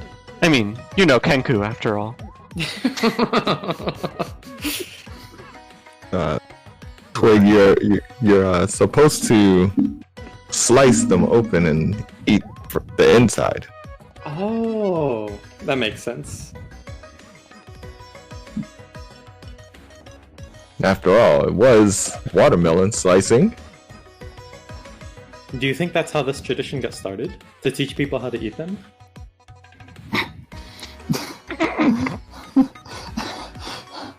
Chuman looks away and doesn't say anything. Okay, well, like to a, you know how like a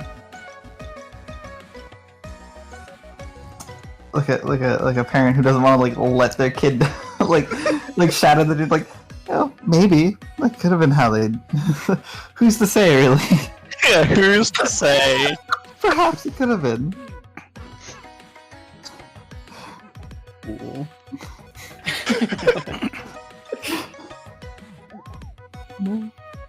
Who knows? Who really knows? Is watermelon juice beginning to drip out of Twig's backpack now? No, because it's a whole watermelon. Okay. Yeah, It this will one soon. For now. Oh, no. We'll see if he trips or something. Yeah, we gotta keep it away from all the daggers in my backpack. Oh, God, this Twig, thing's don't probably run. like as big as Twig. Yeah, the backpack is like super sized. He's constantly using Mage Hand to like support it in the backpack. No. Mage didn't even handle a watermelon. Yeah, To 10 Okay. pounds. Have you seen?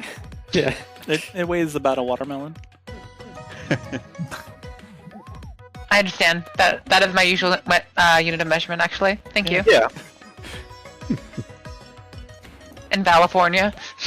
California. Well, now I do believe that our long-awaited activity is over. What do we do now?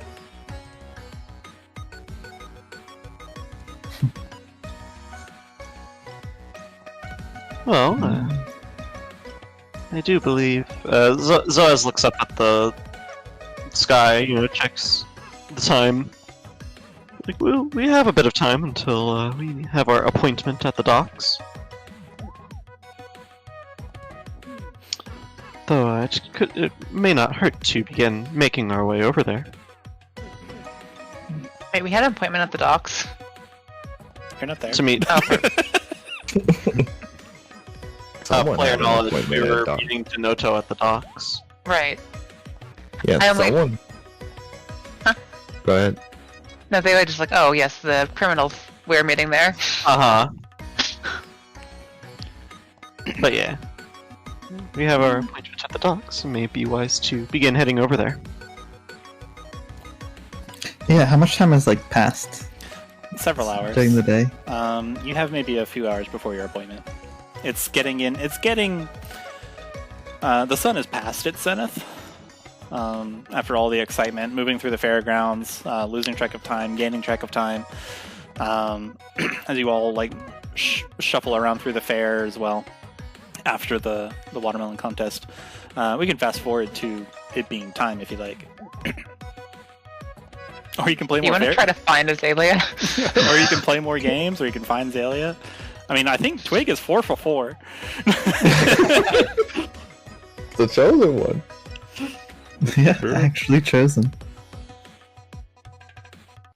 But if you like, we can fast forward to warehouse time, or you can start looking for Xalia, or you can do anything you like.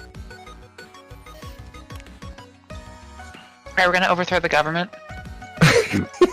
Anything. In a few hours? I won't stop you. It should be easy with Twig. Zonrune is right there. He is able to be found at Tenuto. Just a quick Zonrune political under assassination. Tenuto. Yeah. Recruit Denoto first. He has experience with this sort of thing. Oh man. He does? Xalia wouldn't know, but yeah. He was part of the Try. the last scramble. But anyway, let's reel it back. So King walks over to Zoaz. He mentions to you, Zoaz, I will head to the dock ward where I hope to meet our man. And then I think later I'll find a lovely inn room to stay at.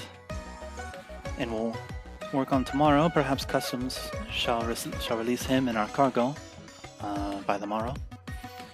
He mentions to Zoaz. Sorry, above board. I had stepped away for a second. King's telling you what's up.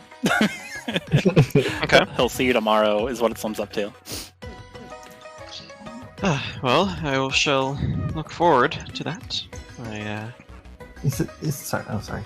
I apologize for not having the most secure group.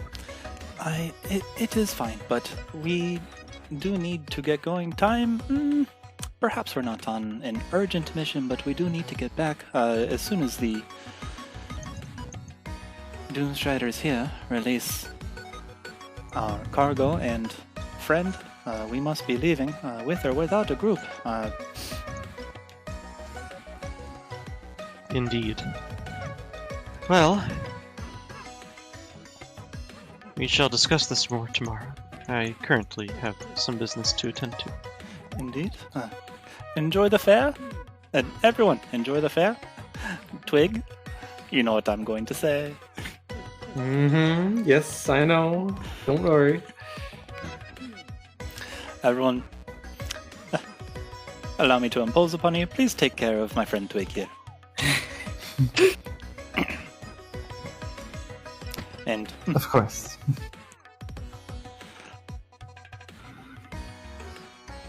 Question: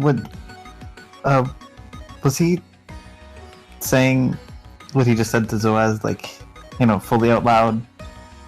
And like, was any of it like a quieter voice, but your passive perception would probably let you hear it. okay? You do have hyper passive.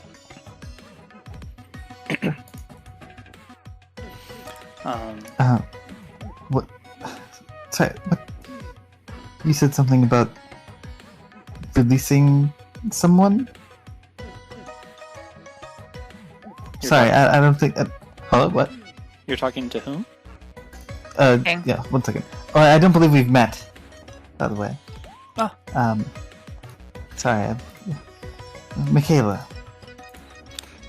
Hello, Nashia. Hello, Makayla. I am King. I am the captain of the Algan Doomstriders. I come from Luxnox. You mentioned you are Nashir. That is intriguing. I have high respect for your troop. Gives a curt nod. What? What were you? Apologies for, I guess, eavesdropping, but you weren't being, I guess, quiet. If you don't mind me inquiring, what is this task that you need someone for, or you need a group of people for? Well, by telling, I hope that you are. I take this meaning that you will accompany me, but it is relatively simple. We have goods that came in, very special to the Luxnox royal family. We take them here, and we bring them there. Very simple. You said something.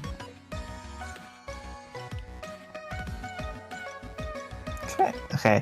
You said something. What was that about them releasing your man?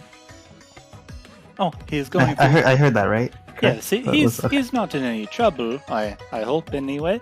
He is just going through customs, and everyone knows how rough customs can be. Oh.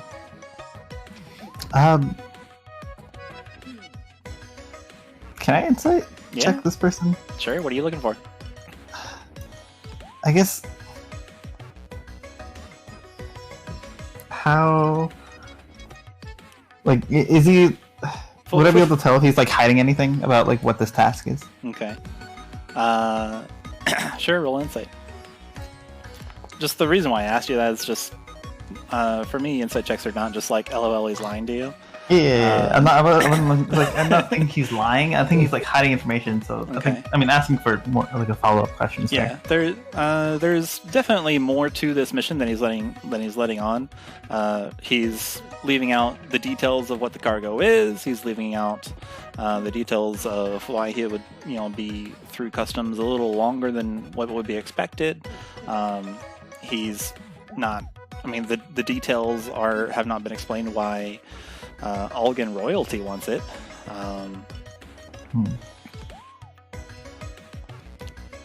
Why is he here trying to get a shepherd? Aside from the obvious reasons, of course. Mm-hmm. Why does he need more than one person? Why not just get a Doomstrider to do it? All that kind of stuff.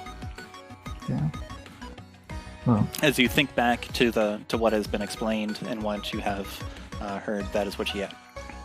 yeah, that's fair.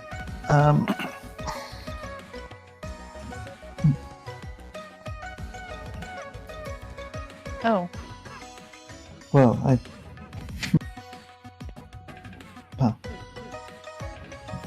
hopefully, good luck on finding a group for that. Makayla will say. Clearly uninterested. King smiles and looks around. I may need your luck, thank you. He casts a quick look over at Zoaz, like a pleading look, and then he bids you all goodbye, and he saunters off through the fairgrounds, and then he stops. Embarrassingly, walks past you guys. He gives you a little wave, and he stops at the drink stand. Ooh, you hate to see it. Did you? All right, and then I think we'll fast forward to you coming up upon Xalia, whom is resting on top of a warehouse. he's fully cat-loafed. She gave herself the inverted knees and everything. So you do. Do you try and play any trick on us as we, I guess, walk by? Yes. You do. I don't know. Oh, I know what she'll do. She'll she'll phantasmal. What's it? On who does she want to bully specifically? Let's roll a d5. At the mercy of the dice. It's gonna be the order of on my screen. All right, so 3. That is going to be Twig. The chosen one. She bullies the hero. Twig. It's going to be a very minor thing. Assuming you fail the wisdom save, you can choose to just ignore it if you want to do this for fun. Suddenly, Absolutely. she's going to mix up how you perceive the rest of your party members, just randomly. They all look like someone else and sound like someone. So you think Zoaz is Makayla, you think Makayla is Chuman. Oh no. Alright, I'm down for that.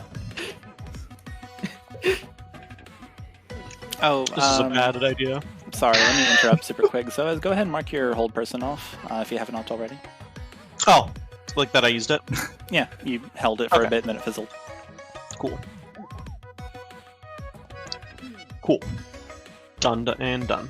Cool, continue. I don't think that actually, mechanically, I'm not sure that uses the spell slot. It does. If you don't actually go through it. Oh, really? If you hold ready an action and then... If you ready a spell and don't cast it, it fizzles.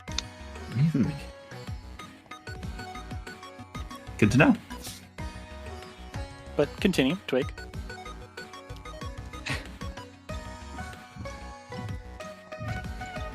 Have we found I'll just say well,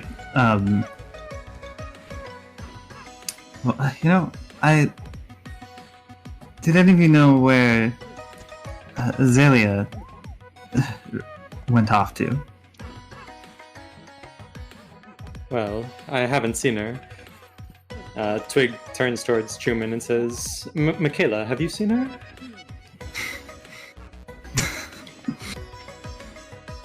I'm sorry? Zoaz raises an eyebrow. Why is everyone looking at me like this?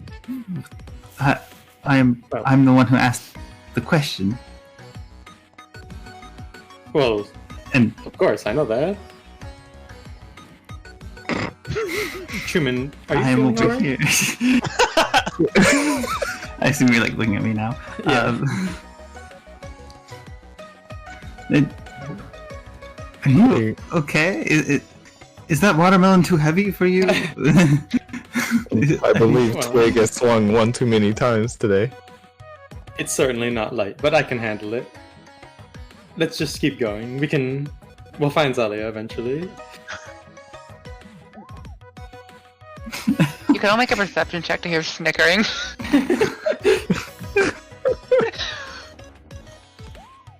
I will.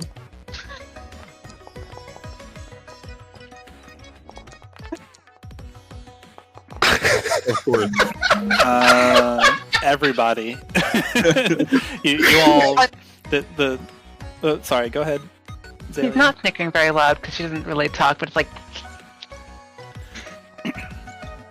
You I'm all, up on the roof nearby you.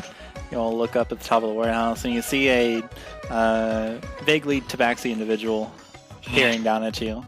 You can see like the form shivering a bit and chuckles. Hello there. You're muted. You're muted, yeah. Hello there. That adds to the effect, honestly. Yeah, it does. It's from really Thalia's does. point of view. Just be very far away. Twig. That isn't a weird tabaxi up there. That's Pastiche. Oh no! How did you get up there? And then he looks towards Pastiche, standing right next to him. Xalia, how long have you been here? Pastiche gets on all fours and walks up the wall. Oh no. Does that mean that Zoaz looks like Twig? And if Twig looked at himself, he would see Zoaz. Yes. Technically, yes. It's not. The way I was intending it is it's not a one-for-one swap. It's like a cycle. Okay. But yeah. Maybe to inadequate warehouse place. Oh my god, okay.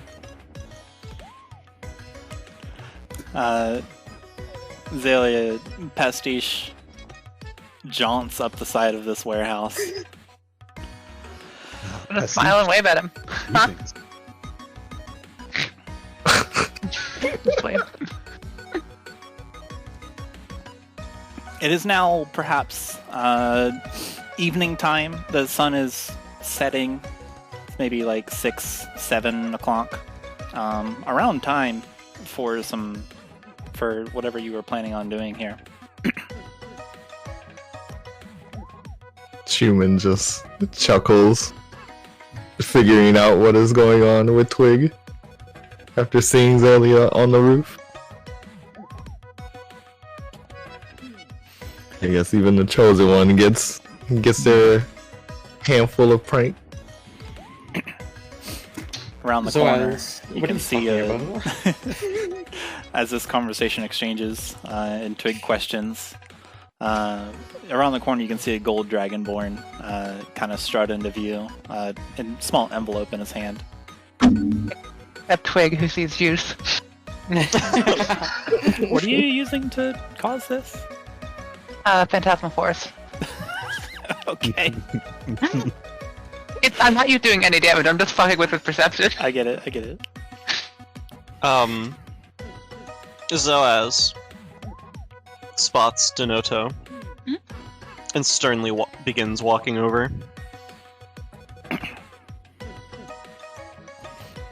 Okay, we'll say to Twig. Perhaps you simply misunderstood us when we said our names. I don't know who I look like, but Like she point to herself. Makayla, point in front of us. Zoaz, point behind you. Chuman, and Pastiche is the one who just climbed up the wall.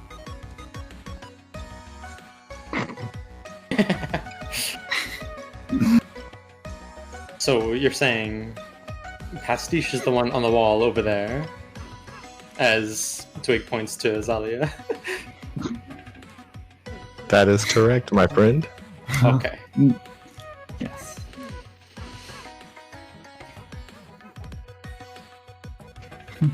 Well, names can be quite tricky. She kind of says, I guess. Well, don't worry about it. Juice is waiting for us over there, so we shouldn't keep her waiting. No, is Zeus over there? My friend, that is Denoto over there.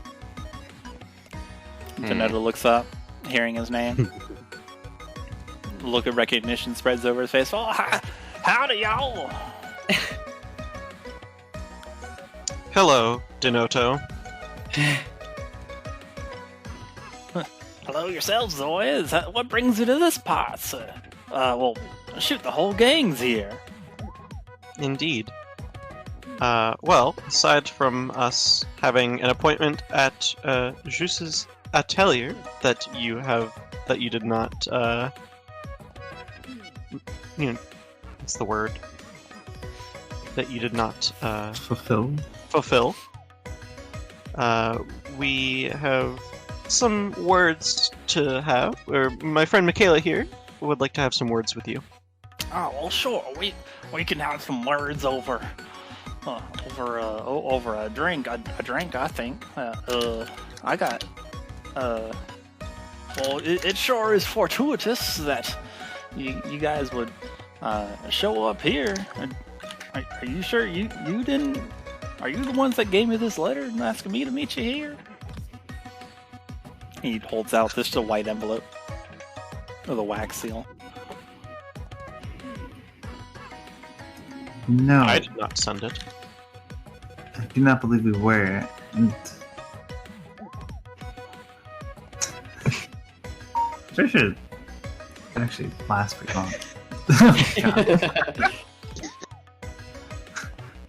It concerns me that you do not know yourself who sent it.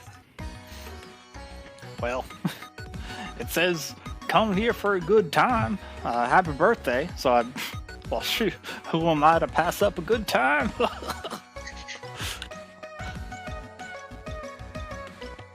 And Twig just looks at him and says, Denoto? That's you, right?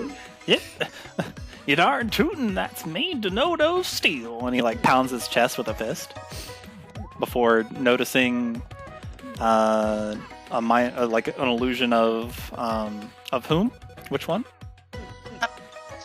Whichever one was saying words. It's anything within 5 feet, so a compressed version of that entire scene. Like a little hologram. Okay. So it'll be... Right here. Okay. Let's see. I think minor illusion is a static image. Yeah, it is, but she'll do the shitty, shitty slideshow effect. Hey, alright. I'm with it. It's recasting it. 2 frames per second. Just casting it over and over. Alright. Yeah. Before he looks over and he sees these 2 figures, then he kind of what's this? And he kind of points at it with his thumb. So we're gonna keep looping the scene until he gets it. What exactly are you trying to convey? Well, it So basically, if you remember, Xalia saw some people of ill repute paying off a guard to not be at the docks tonight at this time.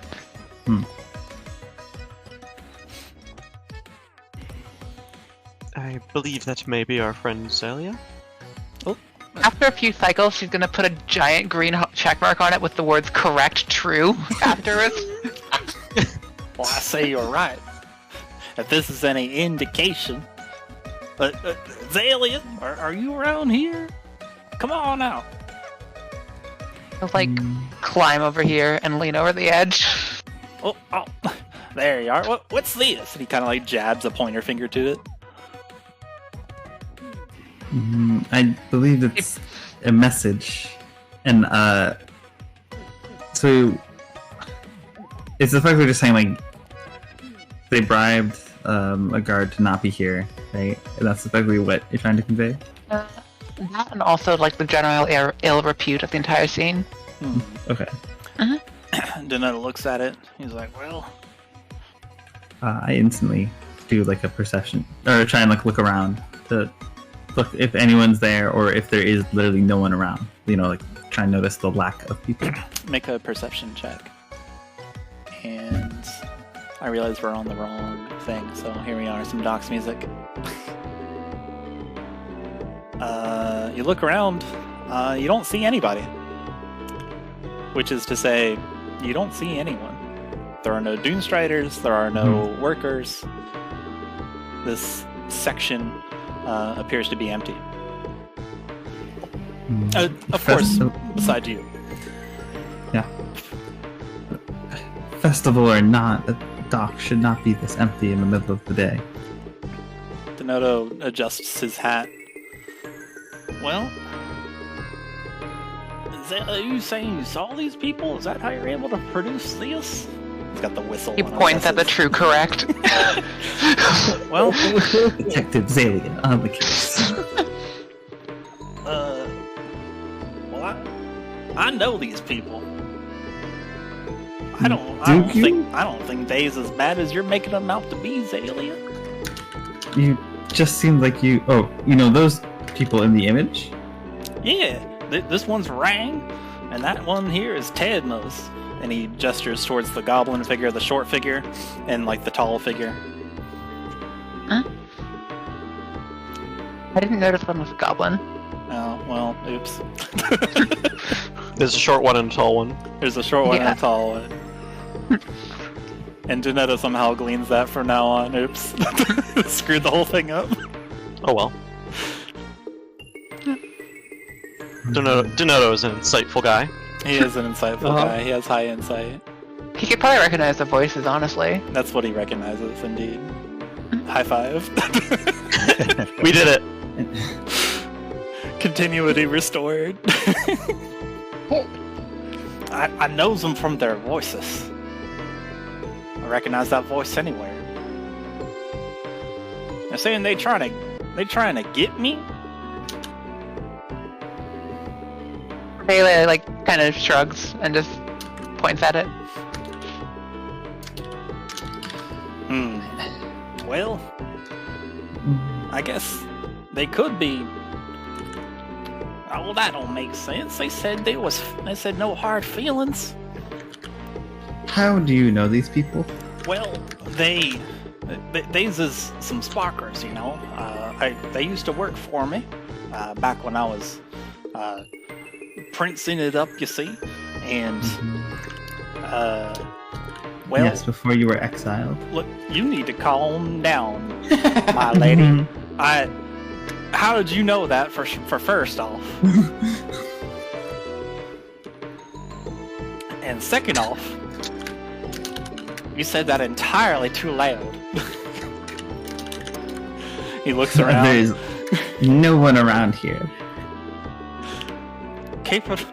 Do you know what low profile means? Don't go saying that kind of stuff around. Anyway, they used to work for me, and after the scramble kind of went south, you know, we all just kind of went our separate ways. But they said no hard feelings. I don't know why they'd be getting up to get. Well, actually, I don't know. It must have been a while then.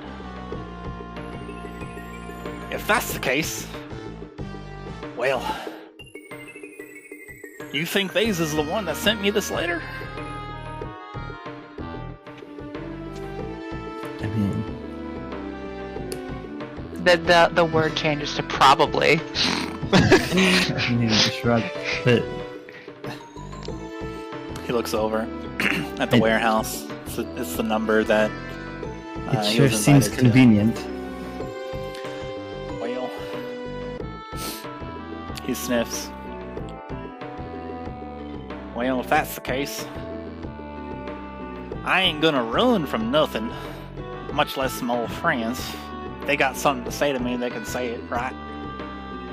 And if they've been trying to get me, well then, they've been trying to get me for years. Out of my way, I'm gonna go see the smoke. And he tries to move towards the warehouse door. He pauses for a moment, he looks over at you all. But just in case something goes wrong, you guys want to come with me? Zoaz gives an exasperated. Yes. Now, listen, I know yous ain't... Stay with me. I know you got something to say. We can have it over this birthday. Huh? We can have it over a nice drink. We can all sit around the campfire, sing Kumbaya, and we'll see what's going on. Now, forgive me if this is a bit rude, but you have made two. But you have already failed to fulfill one appointment. I believe this time this is your last chance to fulfill another appointment with me, good friend. Understood, my gentleman. Don't you worry. The note comes through in the end. He gives you a winning smile. Twig looks over to Zoaz and says, "Come on, go easy on him. It's his birthday." It is his birthday. He's a little birthday boy. Kind of adjusts his garments. That's right. It is my birthday. You gotta listen to the birthday boy. Pastiche points at Denoto, draws a triangular motion, and a birthday hat appears on his head. Oh. Is it a conjured birthday hat? Yeah. Oh. He takes it off, looks at it. Oh. His eyes light up. Puts it back on top of his cowboy hat. Bailey's gonna make it a illusory one on top of that.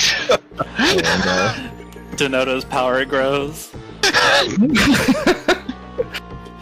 Birthday or not, you and I have an important conversation to have later, and I cannot afford you going off into such an obvious trap. Well, you're welcome to come in, but like I say, Denoto don't run from challenges, especially his old friends. Now, come on, let's go on in. Chuman just mentions Makayla, he has his big britches on. I'm sure he's fine. It's his birthday. That's right. Kind of puffs out his chest.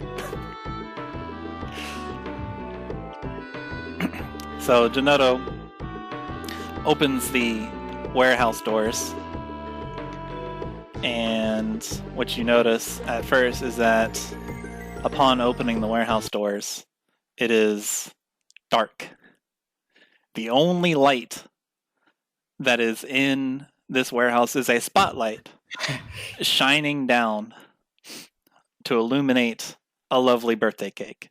It is double layer. It's got like a stripe of chocolate and then a stripe of regular cake and then another stripe of chocolate, icing, and then it's got another smaller section on top of it that has 4 cherries, each topped with whipped cream in a bed of chocolate icing.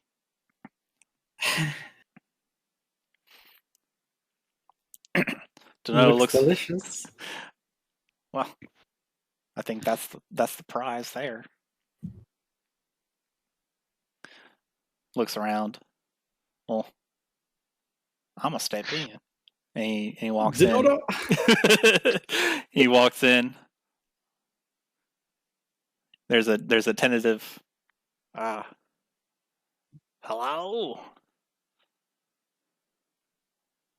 Could I? Hello. You can hear him take another step on the wood. Zoaz quickly follows him in. Could I light a lantern so I can see? Yes, you may. Okay.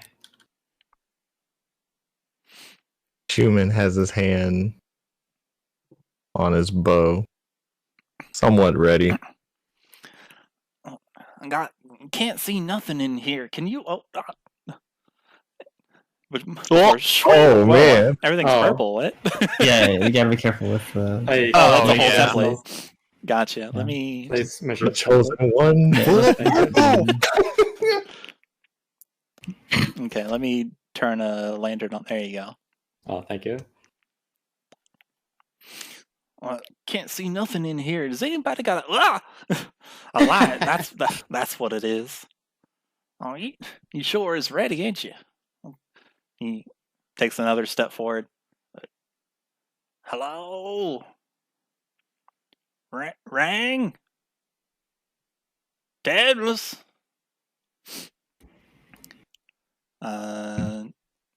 Am I able to check the atmosphere in the room? Insight. Yeah, sure. Roll insight.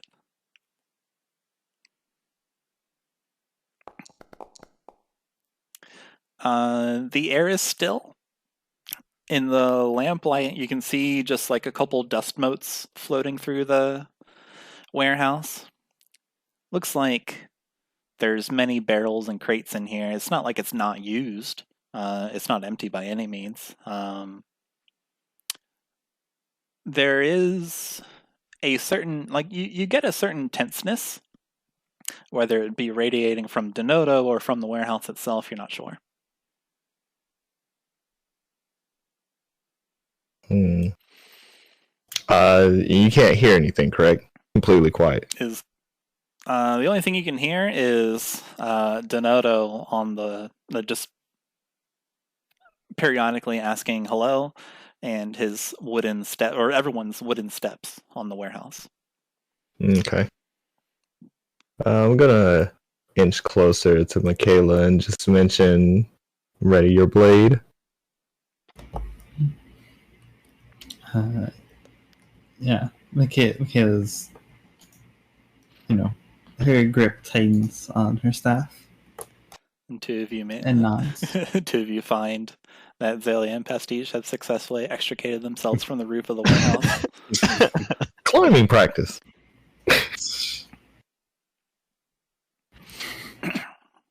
Denoto takes another step forward. Where is y'all? Come on out.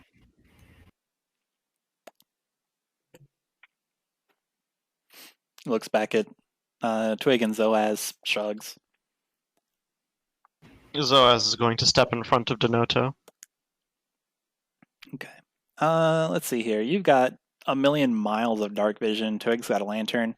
Everyone who's inside, go ahead and make a perception check.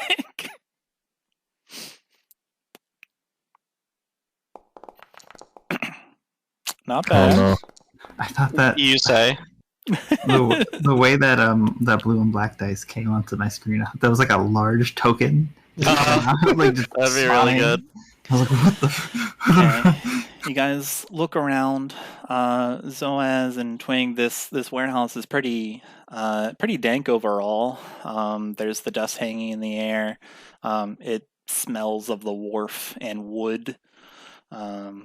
There's Zoaz, you might be distracted by the cake with a spotlight shining on it by just a lone light above. Twig, you look around and you notice just more and more crates, things stacked on top of each other. None of it's too high. Like if you needed to move across it, you could easily just kind of vault on top of the crates and then jump from crate to crate. You guys do notice that there are a set of doors over to the north, and then there's a couple like partitioned walls around here separating parts of the warehouse. Denoto takes another step forward. He shrugs. Well, maybe we're the ones that are early, and he starts moving towards the cake. Are all the crates sealed and closed? Yeah, you're able to Okay. discern quickly that all the crates are sealed. They're battened down with like bolts, rivets, all that kind of stuff. Denoto turns around and he beckons everyone. Go, well, come on in, everybody. Coast is clear. Denoto, I believe it would be unsafe to approach that cake. What, this cake? Why would it be unsafe to approach a birthday cake?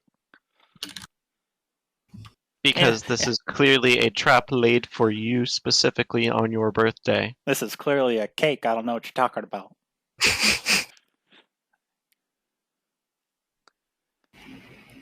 Why don't you? Hold on, Zoaz. I know what she's trying to do. You're trying to get to the cake first. Well, that ain't kosher. That ain't kosher, I say. Can I look at the cake from my spot? You can look at the cake, yeah. What a good line. You are able to see the cake. It is shining in a radiant glow of spotlight. Hell yeah. It's the same description of just like what the cake is. It's got this nice flowery circle of frosting around each of its layers. It's a well-made cake. I'm gonna cast. Oops. I'm gonna cast the spell detect magic. Okay. Just Yeah. look around. Was it only 30 feet? Fuck. All right. So you cast detect magic. Yes. There's a brief swirl of spectral vultures going around. The area around you, like you get some pings here and there from within the crates of like shipping magic items, of course. Okay. Just faint auras within many of the crates, as this is obviously a warehouse full of goods. The interesting confection before you does not give off any magic sort. Okay. Now, Zoaz, I understand that you're hungry, but you let the birthday boy cut the cake, you see?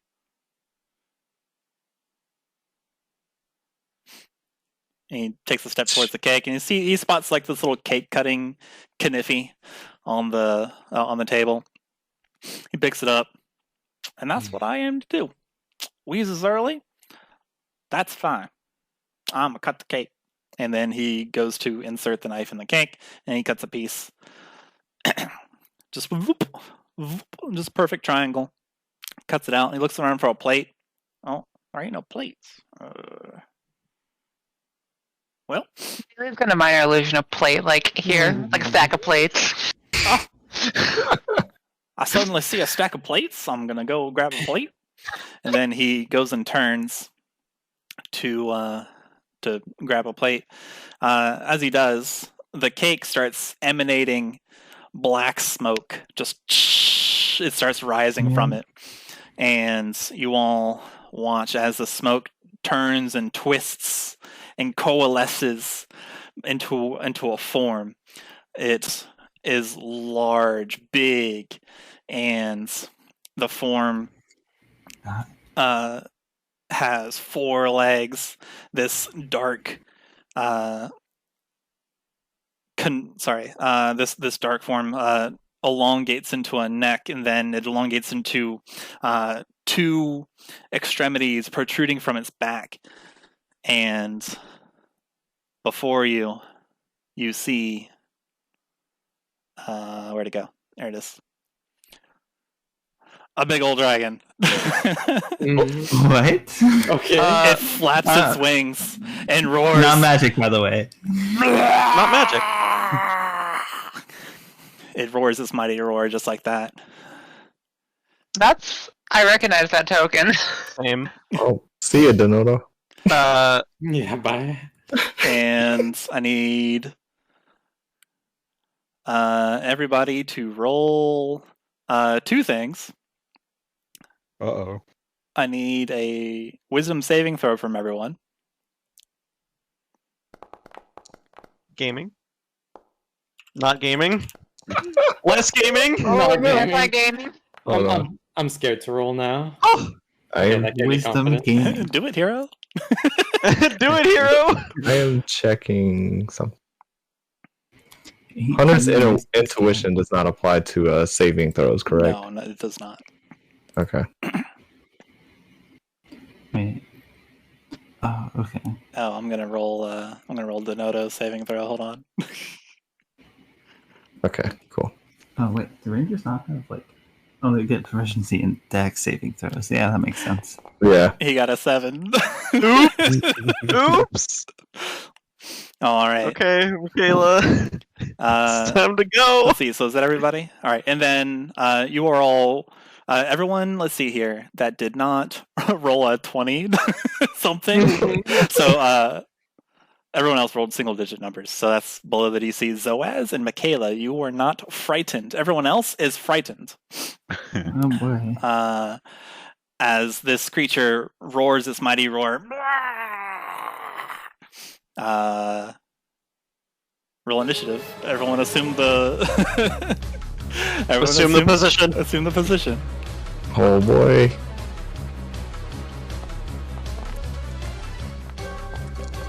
No, give me all the self rolls. Hold on. Well, I can't... Oh, Why is it doing? did I roll? Wait, did I not roll? What? Oh, I didn't. There we go. Hey! Okay. I mean, it was so obvious that this was a trap. There's no way Makayla wouldn't do it. All right. Pastiche is more ready. The dragon roars, its smoky presence hissing and making smoke noises. And Denoto freaks out. He's booking it towards the south. He hops, he moves past the dragon, bloop, bloop, bloop, scrambles over some crates and barrels. Like, there's a crash as things topple around past him. And no. he's going, let's see, 1, 2, 3, and he goes over here and he tries to hide behind some barrels. It's like, oh, y'all, save me! And then, which takes us to Pastiche. You were terrified. This is a dragon? it do be a dragon. Let's see here. Dragon in a warehouse. At the top of the round, the door closes and locks. And you hear footsteps running away. What would you like to do, Pastiche? Frightened with a very big dragon. Very big smoky dragon. Gonna swirl their brush around themselves and hope for the best. Okay. And that's my turn. All right. Makayla, you are not frightened, but there's There a very still big is dragon. a dragon. There's a very big dragon. It is definitely right there, roaring for everyone to hear. Denoto booked it to the south. He's trying to hide. Yeah, this dragon is huge.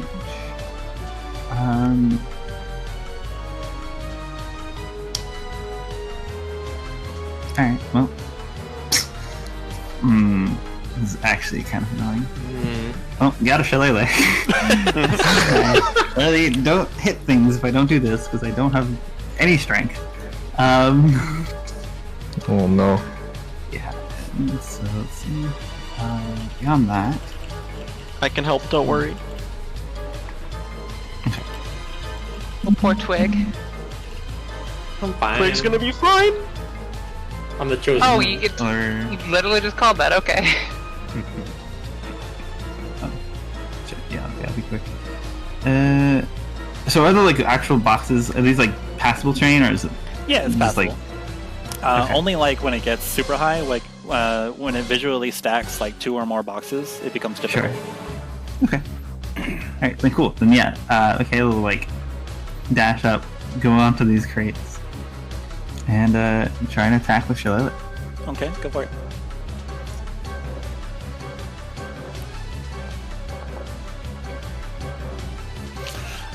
Let's see. A 17. Yeah, you hit. Nice. You take your shillelagh, and whack I'll- it, whack your quarterstaff into the dragon. Go and roll damage. I'm making it my favorite foe. Alright, cool. So it does 13 damage. You whack your quarterstaff into the thing, into this great beast, many times your size. It reaches to the ceiling of the warehouse, still roaring its fury out at Denoto. You whack into it, and you seem to make contact with something. And there's like a thunk as you make contact with the beast, but and you're sure that you did some damage, but something about your favored foe, you can't concentrate on it. The favored foe does not take hold. Whether it be the strength of this beast or something else about it, it just wisps off. You feel it just not connect with anything. I guess I probably should have asked this first. So I still have my detect magic on. For these 10 minutes. Yeah. So this is magical. okay. There is a large aura of magic around it. The entire thing is encased in magic. Bursting aura. I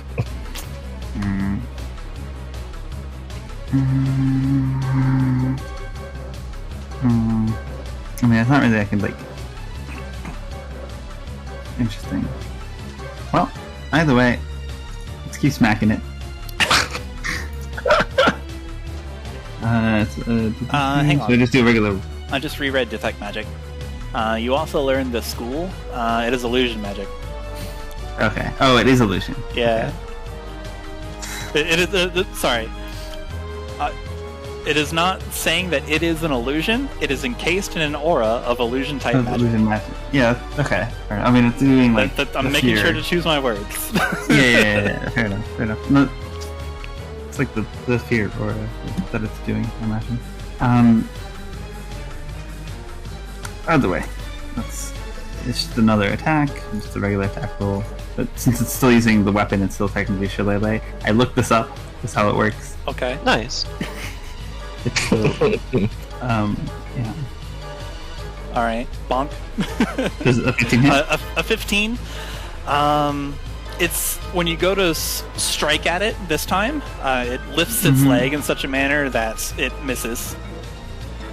Okay. Well, I did. I hit it once, so I'm gonna use the Swarm Ranger to move back 5 feet.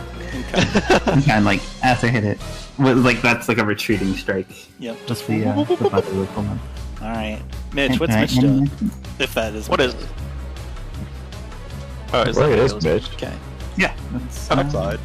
like, Mitch is outside. That's right. Oh, actually, Mitch. Yeah? Mitch is outside. Okay.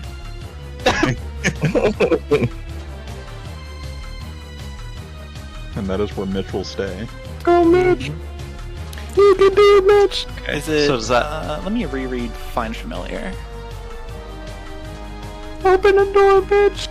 Mitch, you have to use your action, or not like necessarily an action, but like you have to focus and like look through their eyes to see what they see. Yes. Okay. All right. Is that end your turn? Or sorry, does that end Mitch's turn? It does. Okay. Brings us to Zoaz. This is a very frightening creature. Yeah. Wait, no, sorry. You I mean, passed I'm it, not right? afraid, Yeah, but this is a terrifying creature, but your shepherdness steals you. I know that Selene is protecting me, so I'm not Absolutely. afraid. Zoaz is going to move here. Yeah, and then we're going to use Twilight Sanctuary. Okay. So, in a 30-foot circle around Zoaz, which I suppose, whoops. Measurement circle. Like there. So, within this radius,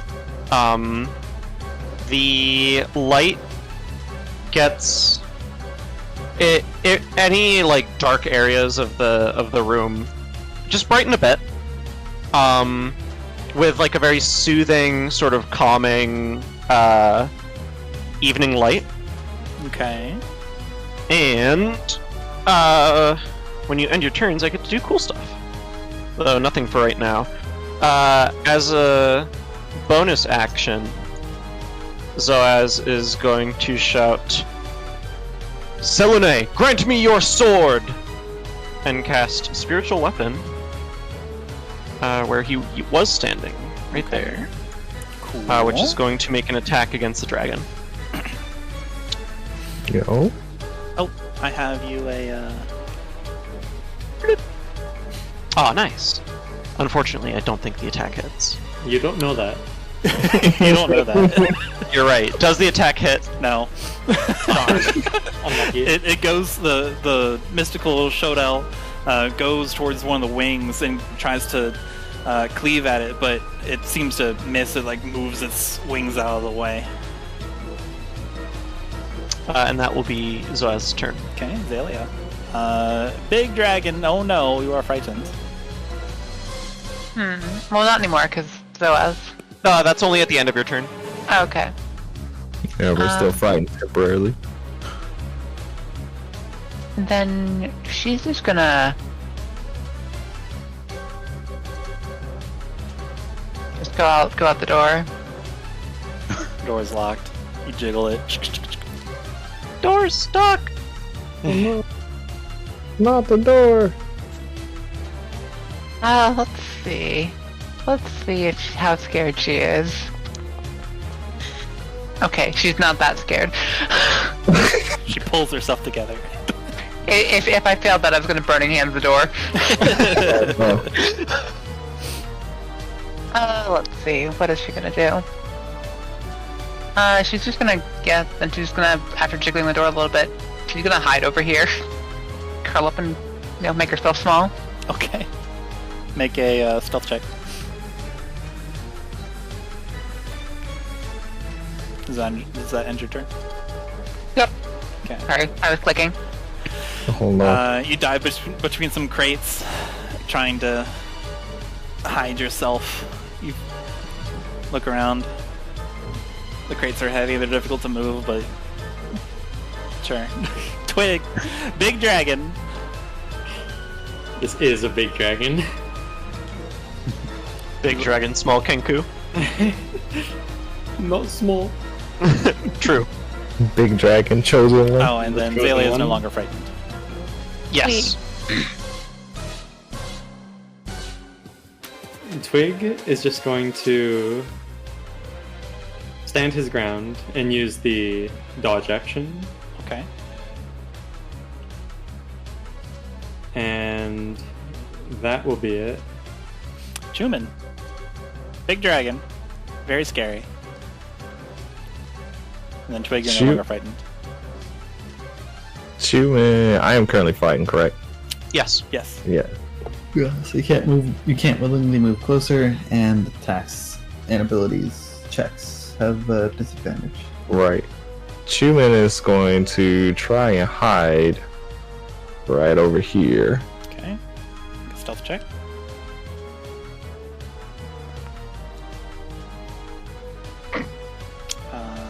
Almost a high roll. Almost the high roll. Only 12 off.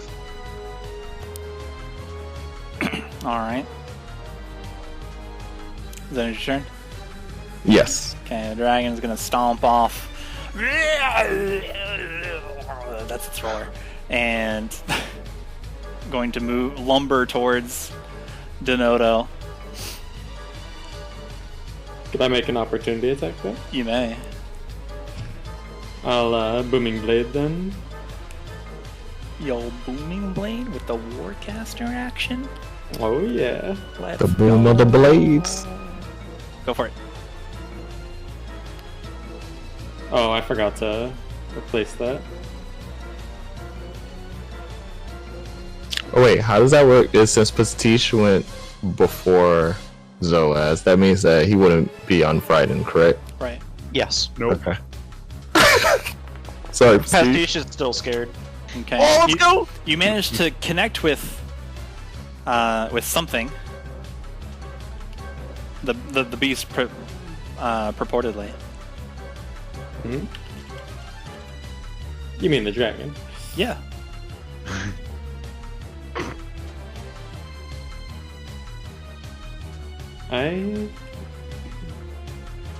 I'm trying to find the that booming blade action that you gave me. Should be on the booming blade. Oh, there it is. Yeah. Okay, and then just roll That's damage. the one. Nice. Okay. One. Be nice. All right, you carve into the great beast, and you channel your thunder magic. As it moves, nothing seems to take effect. The thunder magic kind of like ripples and it makes the noise, but there's just like a slight ripple against the fiend, but it doesn't seem to like actually do anything other than jostle its form.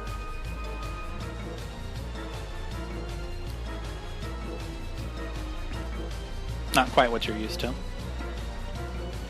That will end Twig's turn. Okay. And Twig is no longer... Sorry, ends your reaction then. Well, yeah. And then this thing is going to, as it finishes its moving and spies Denoto again, it's going to rear back its long neck. That's how it roars, and it is going to send a massive cone that crackles and shoots lightning everywhere at Denoto. He's going to make a saving throw. Oh no.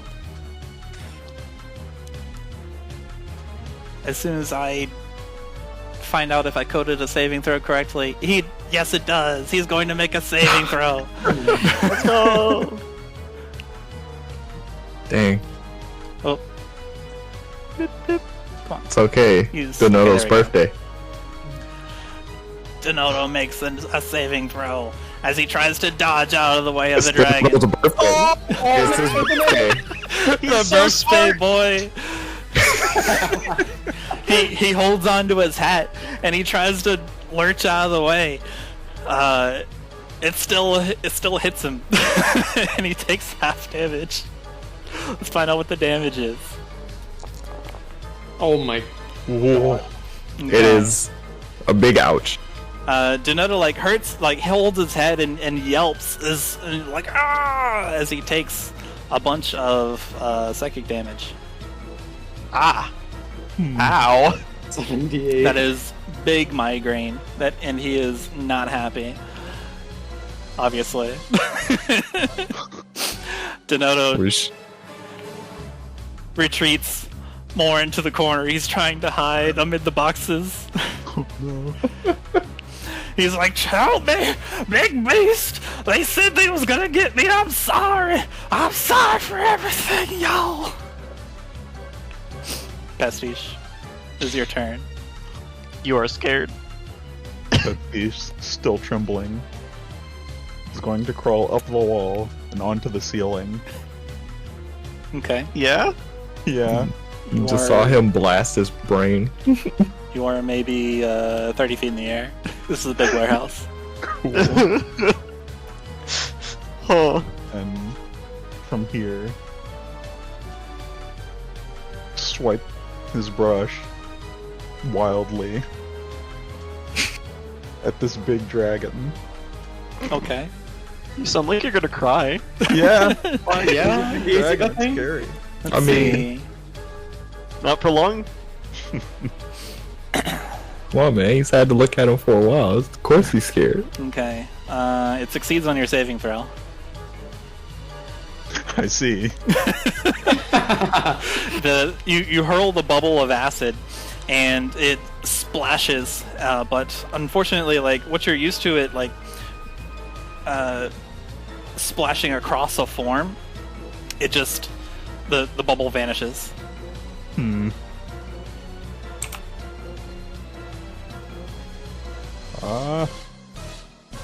Well, that's my turn. All right. You're no longer frightened. You're no longer In frightened. hindsight, this dragon's not that scary. Yeah.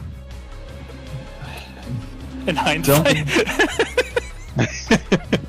Makayla, it is your turn. You see Donato scrambling through crates and boxing.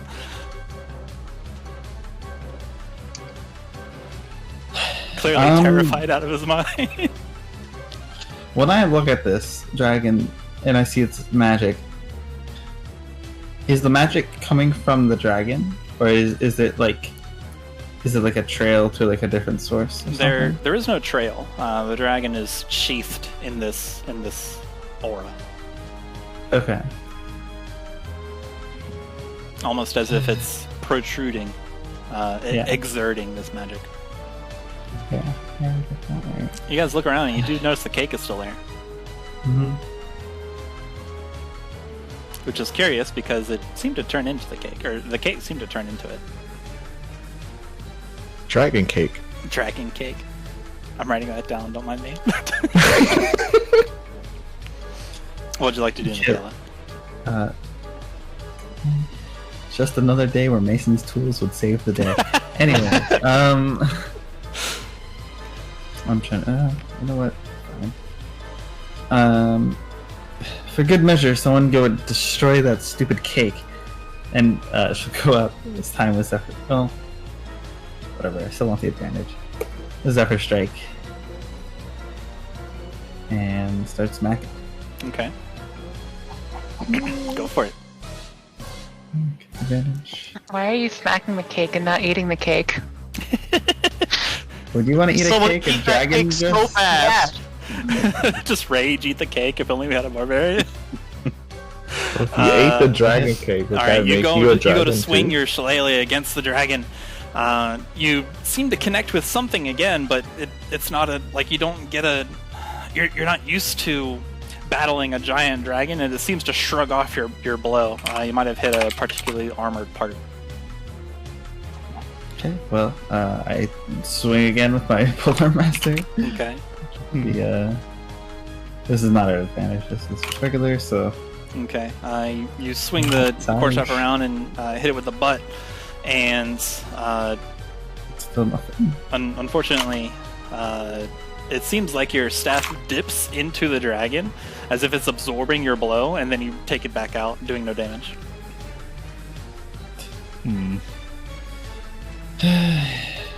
Yeah, it's definitely an illusion. And then I step back. I still have Zephyr Strike, so I step back just in the path between the Dodo and the dragon. Okay. And then I have my turn. Which brings us to Mitch. Let's go, Mitch! Let's go, Mitch. What would Mitch like to do? Am I still in the circle? Oh fuck, I'm not in the circle. Then I move over here. So I'm still in the circle. Get in a circle! On that roof. You end your turn and you get the temporary hit points and you roll that. Yeah. You get 1 temporary hit point. Go, Nice. Oh baby. That'll be useful when the dragon gets his breath. Uh-huh. Mini strong. Continue, Zoaz. You are a stout defender. Seeing that nothing seems to be affecting the dragon, Zoaz is going to move Plus the 4. the scimitar over here and have it attack the cake. Okay. Make an attack roll. That hits the cake. Does that hit the cake? Yay! Okay. You got lucky. Yeah. The dragon cake. You deal 5 damage to the cake.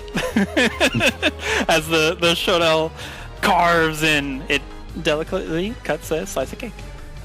Oh, nice. By the grace of Selene. By the grace of Selene, pastry be upon you. Nothing seems to happen or cause a change in the dragon now that you've cut the cake. Huh. I guess then Zoaz is going to use Fairy Fire on the Okay. dragon?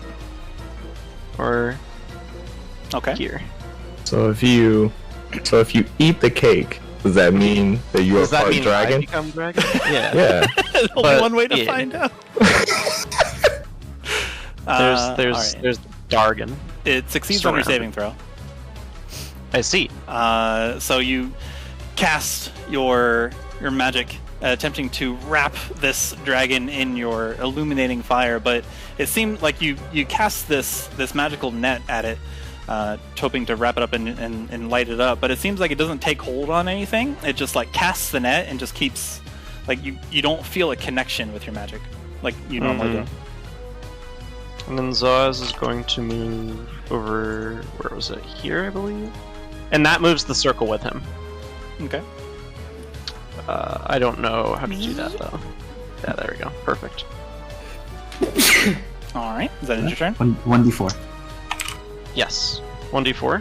No, for whoever just sneezed. Because they sneezed. For Oh. meeting aura, it made me sneeze. Yeah. Alright. 1d4 for the sneeze. It's a D&D joke. Xalia, you are Move no on. longer frightened, and you are between some boxes. You see the dragon, its attention is squarely on Denodo. Yeah, Can I make an Arcana check to see if I recognize if what is magical here, and if so, what sort of thing about it is? Go for it. Okay.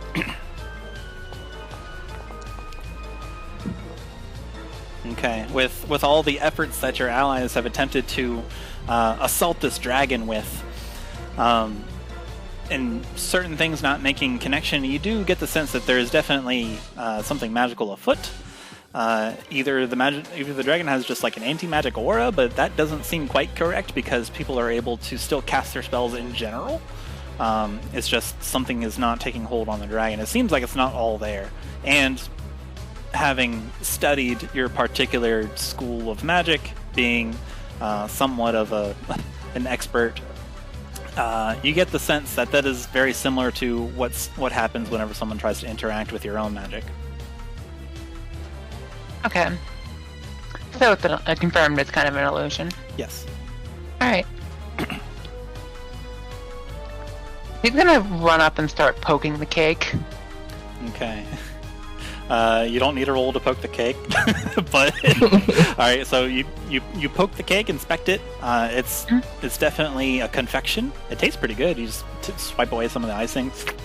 Oh, she's definitely gonna eat some of it. All right. You settle down to a lovely birthday party,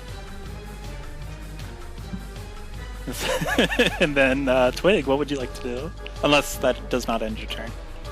Oh, she's good. Okay. Alright. Out of curiosity, does trying to open a door cost an action? No.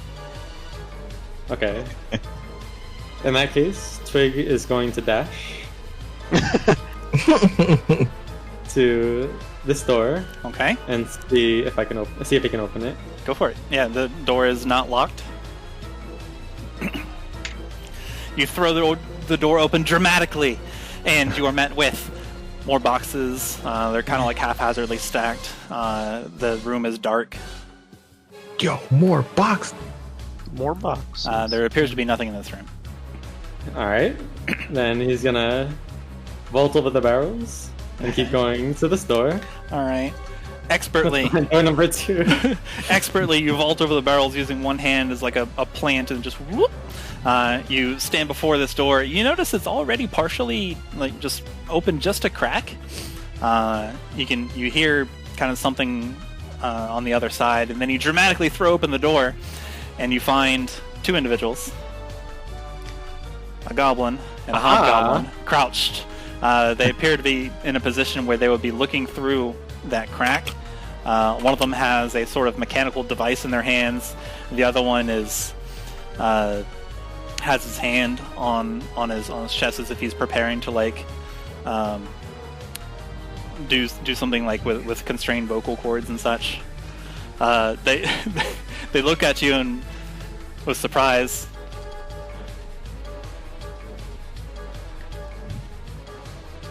Quick, get in here! You're gonna ruin the surprise! And the hobgoblin goes to try to grab you. Do you let him grab you?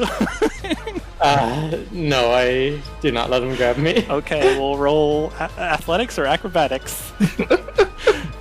Oh no. I'll go for acrobatics. Okay. Well, then again, he is the chosen. He is the True. chosen.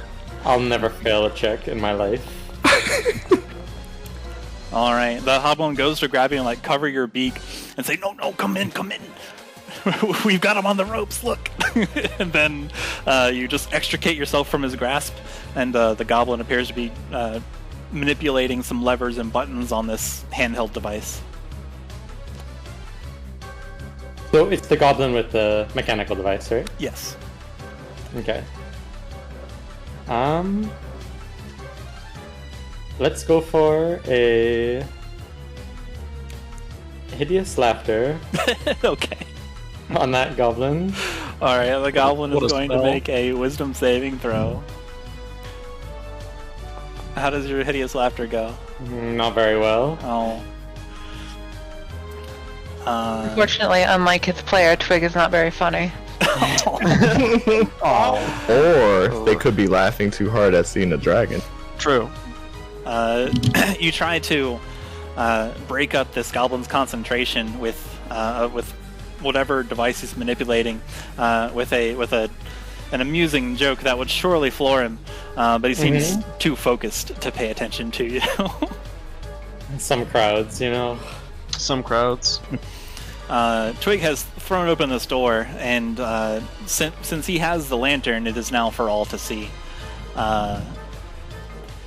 The goblin like looks up at Twig and says, "Oh," looks at Tadmuz, who like couldn't grab Twig and pull him in. We've had our fun. Jig us up, eh? And the goblin pushes a button in the center of the device, and the dragon dissipates with a whoosh noise as it fades into whatever smoky darkness it came from. And combat's over. Oh. Let's say. And clearly, so is this vision.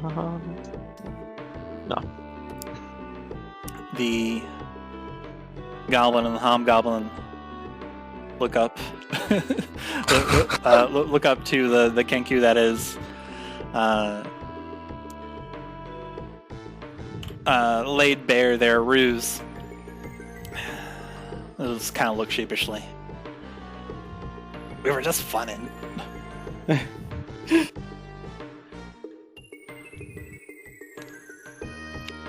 You guys can hear Denoto's like cowering in the back of the warehouse as he's scratching between crates and barrels. As he yelps and, "Keep it away from me, y'all!" Zoaz is going to run over and see if Denoto is injured. He appears to be physically unharmed. Okay. He's holding his head like he's got a bad headache, but he seems fine. Outwardly, anyway. Just funnin', huh? So you two are friends of Denoto's, right? They look at each other. Make me a persuasion check. Don't roll a 1. That's a tough ask.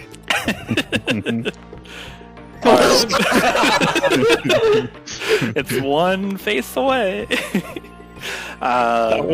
They look at each other, exchange glances, and then look at you. Goblin. The goblin speaks up. Yeah. All right. Dust themselves off. The device hangs at his side, kind of like from a little leather strap. Yep. Name's Rang. This here's Tadmuz. He holds out a hand to shake. We used to work for him.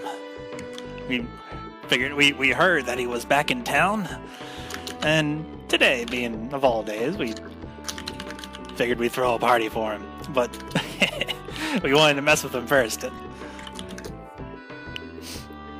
Twig nods and says, "Well, that's understandable."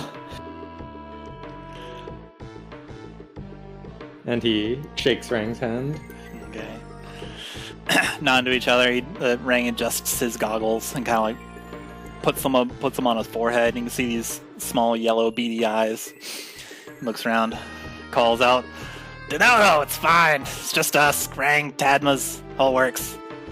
Juice is here too somewhere, but she's probably waiting for all the noise to die down. She'll be here soon. Happy birthday, Donato! As they move to the center, to the cake.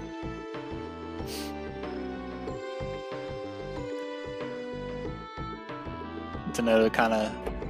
Wait, where is the... Oh, he's in the darkness. Okay. I forgot that Twig's the light source. He's in the corner. Turn on all the lights. Rang flips the switch. They turn on all the lights, and the warehouse is illuminated in sparker device light. This steady on illumination. Donato collects himself, looks as though as thank you. I'll remember that. Who is that? Rang? Tedmas? I swear. Well, I'll be... Well, hold me up and call me call me whatever. I'm glad to see you, and I'm glad you ain't really a dragon. And they explain themselves, and in the interest of time, they bring everybody together and they cut the cake, and they both wish Donato a happy birthday. Happy birthday, Donato! Happy birthday. You guys is alright. I'm happy. He kind of tips his hat, looks at the camera, and then eats a slice of cake. Makayla is like seething with frustration. Just silently in the side of the room, does not approach this cake at all. Just stares at it, clenching her staff, but staying struggling to remain silent. Around this time, Elizabeth and Juice also pop in, smiling sheepishly. Sorry, I had to lock the door for the surprise, you know. And then everyone settles down for a lovely birthday party full of conversation and such. That ends tonight's session. Nice.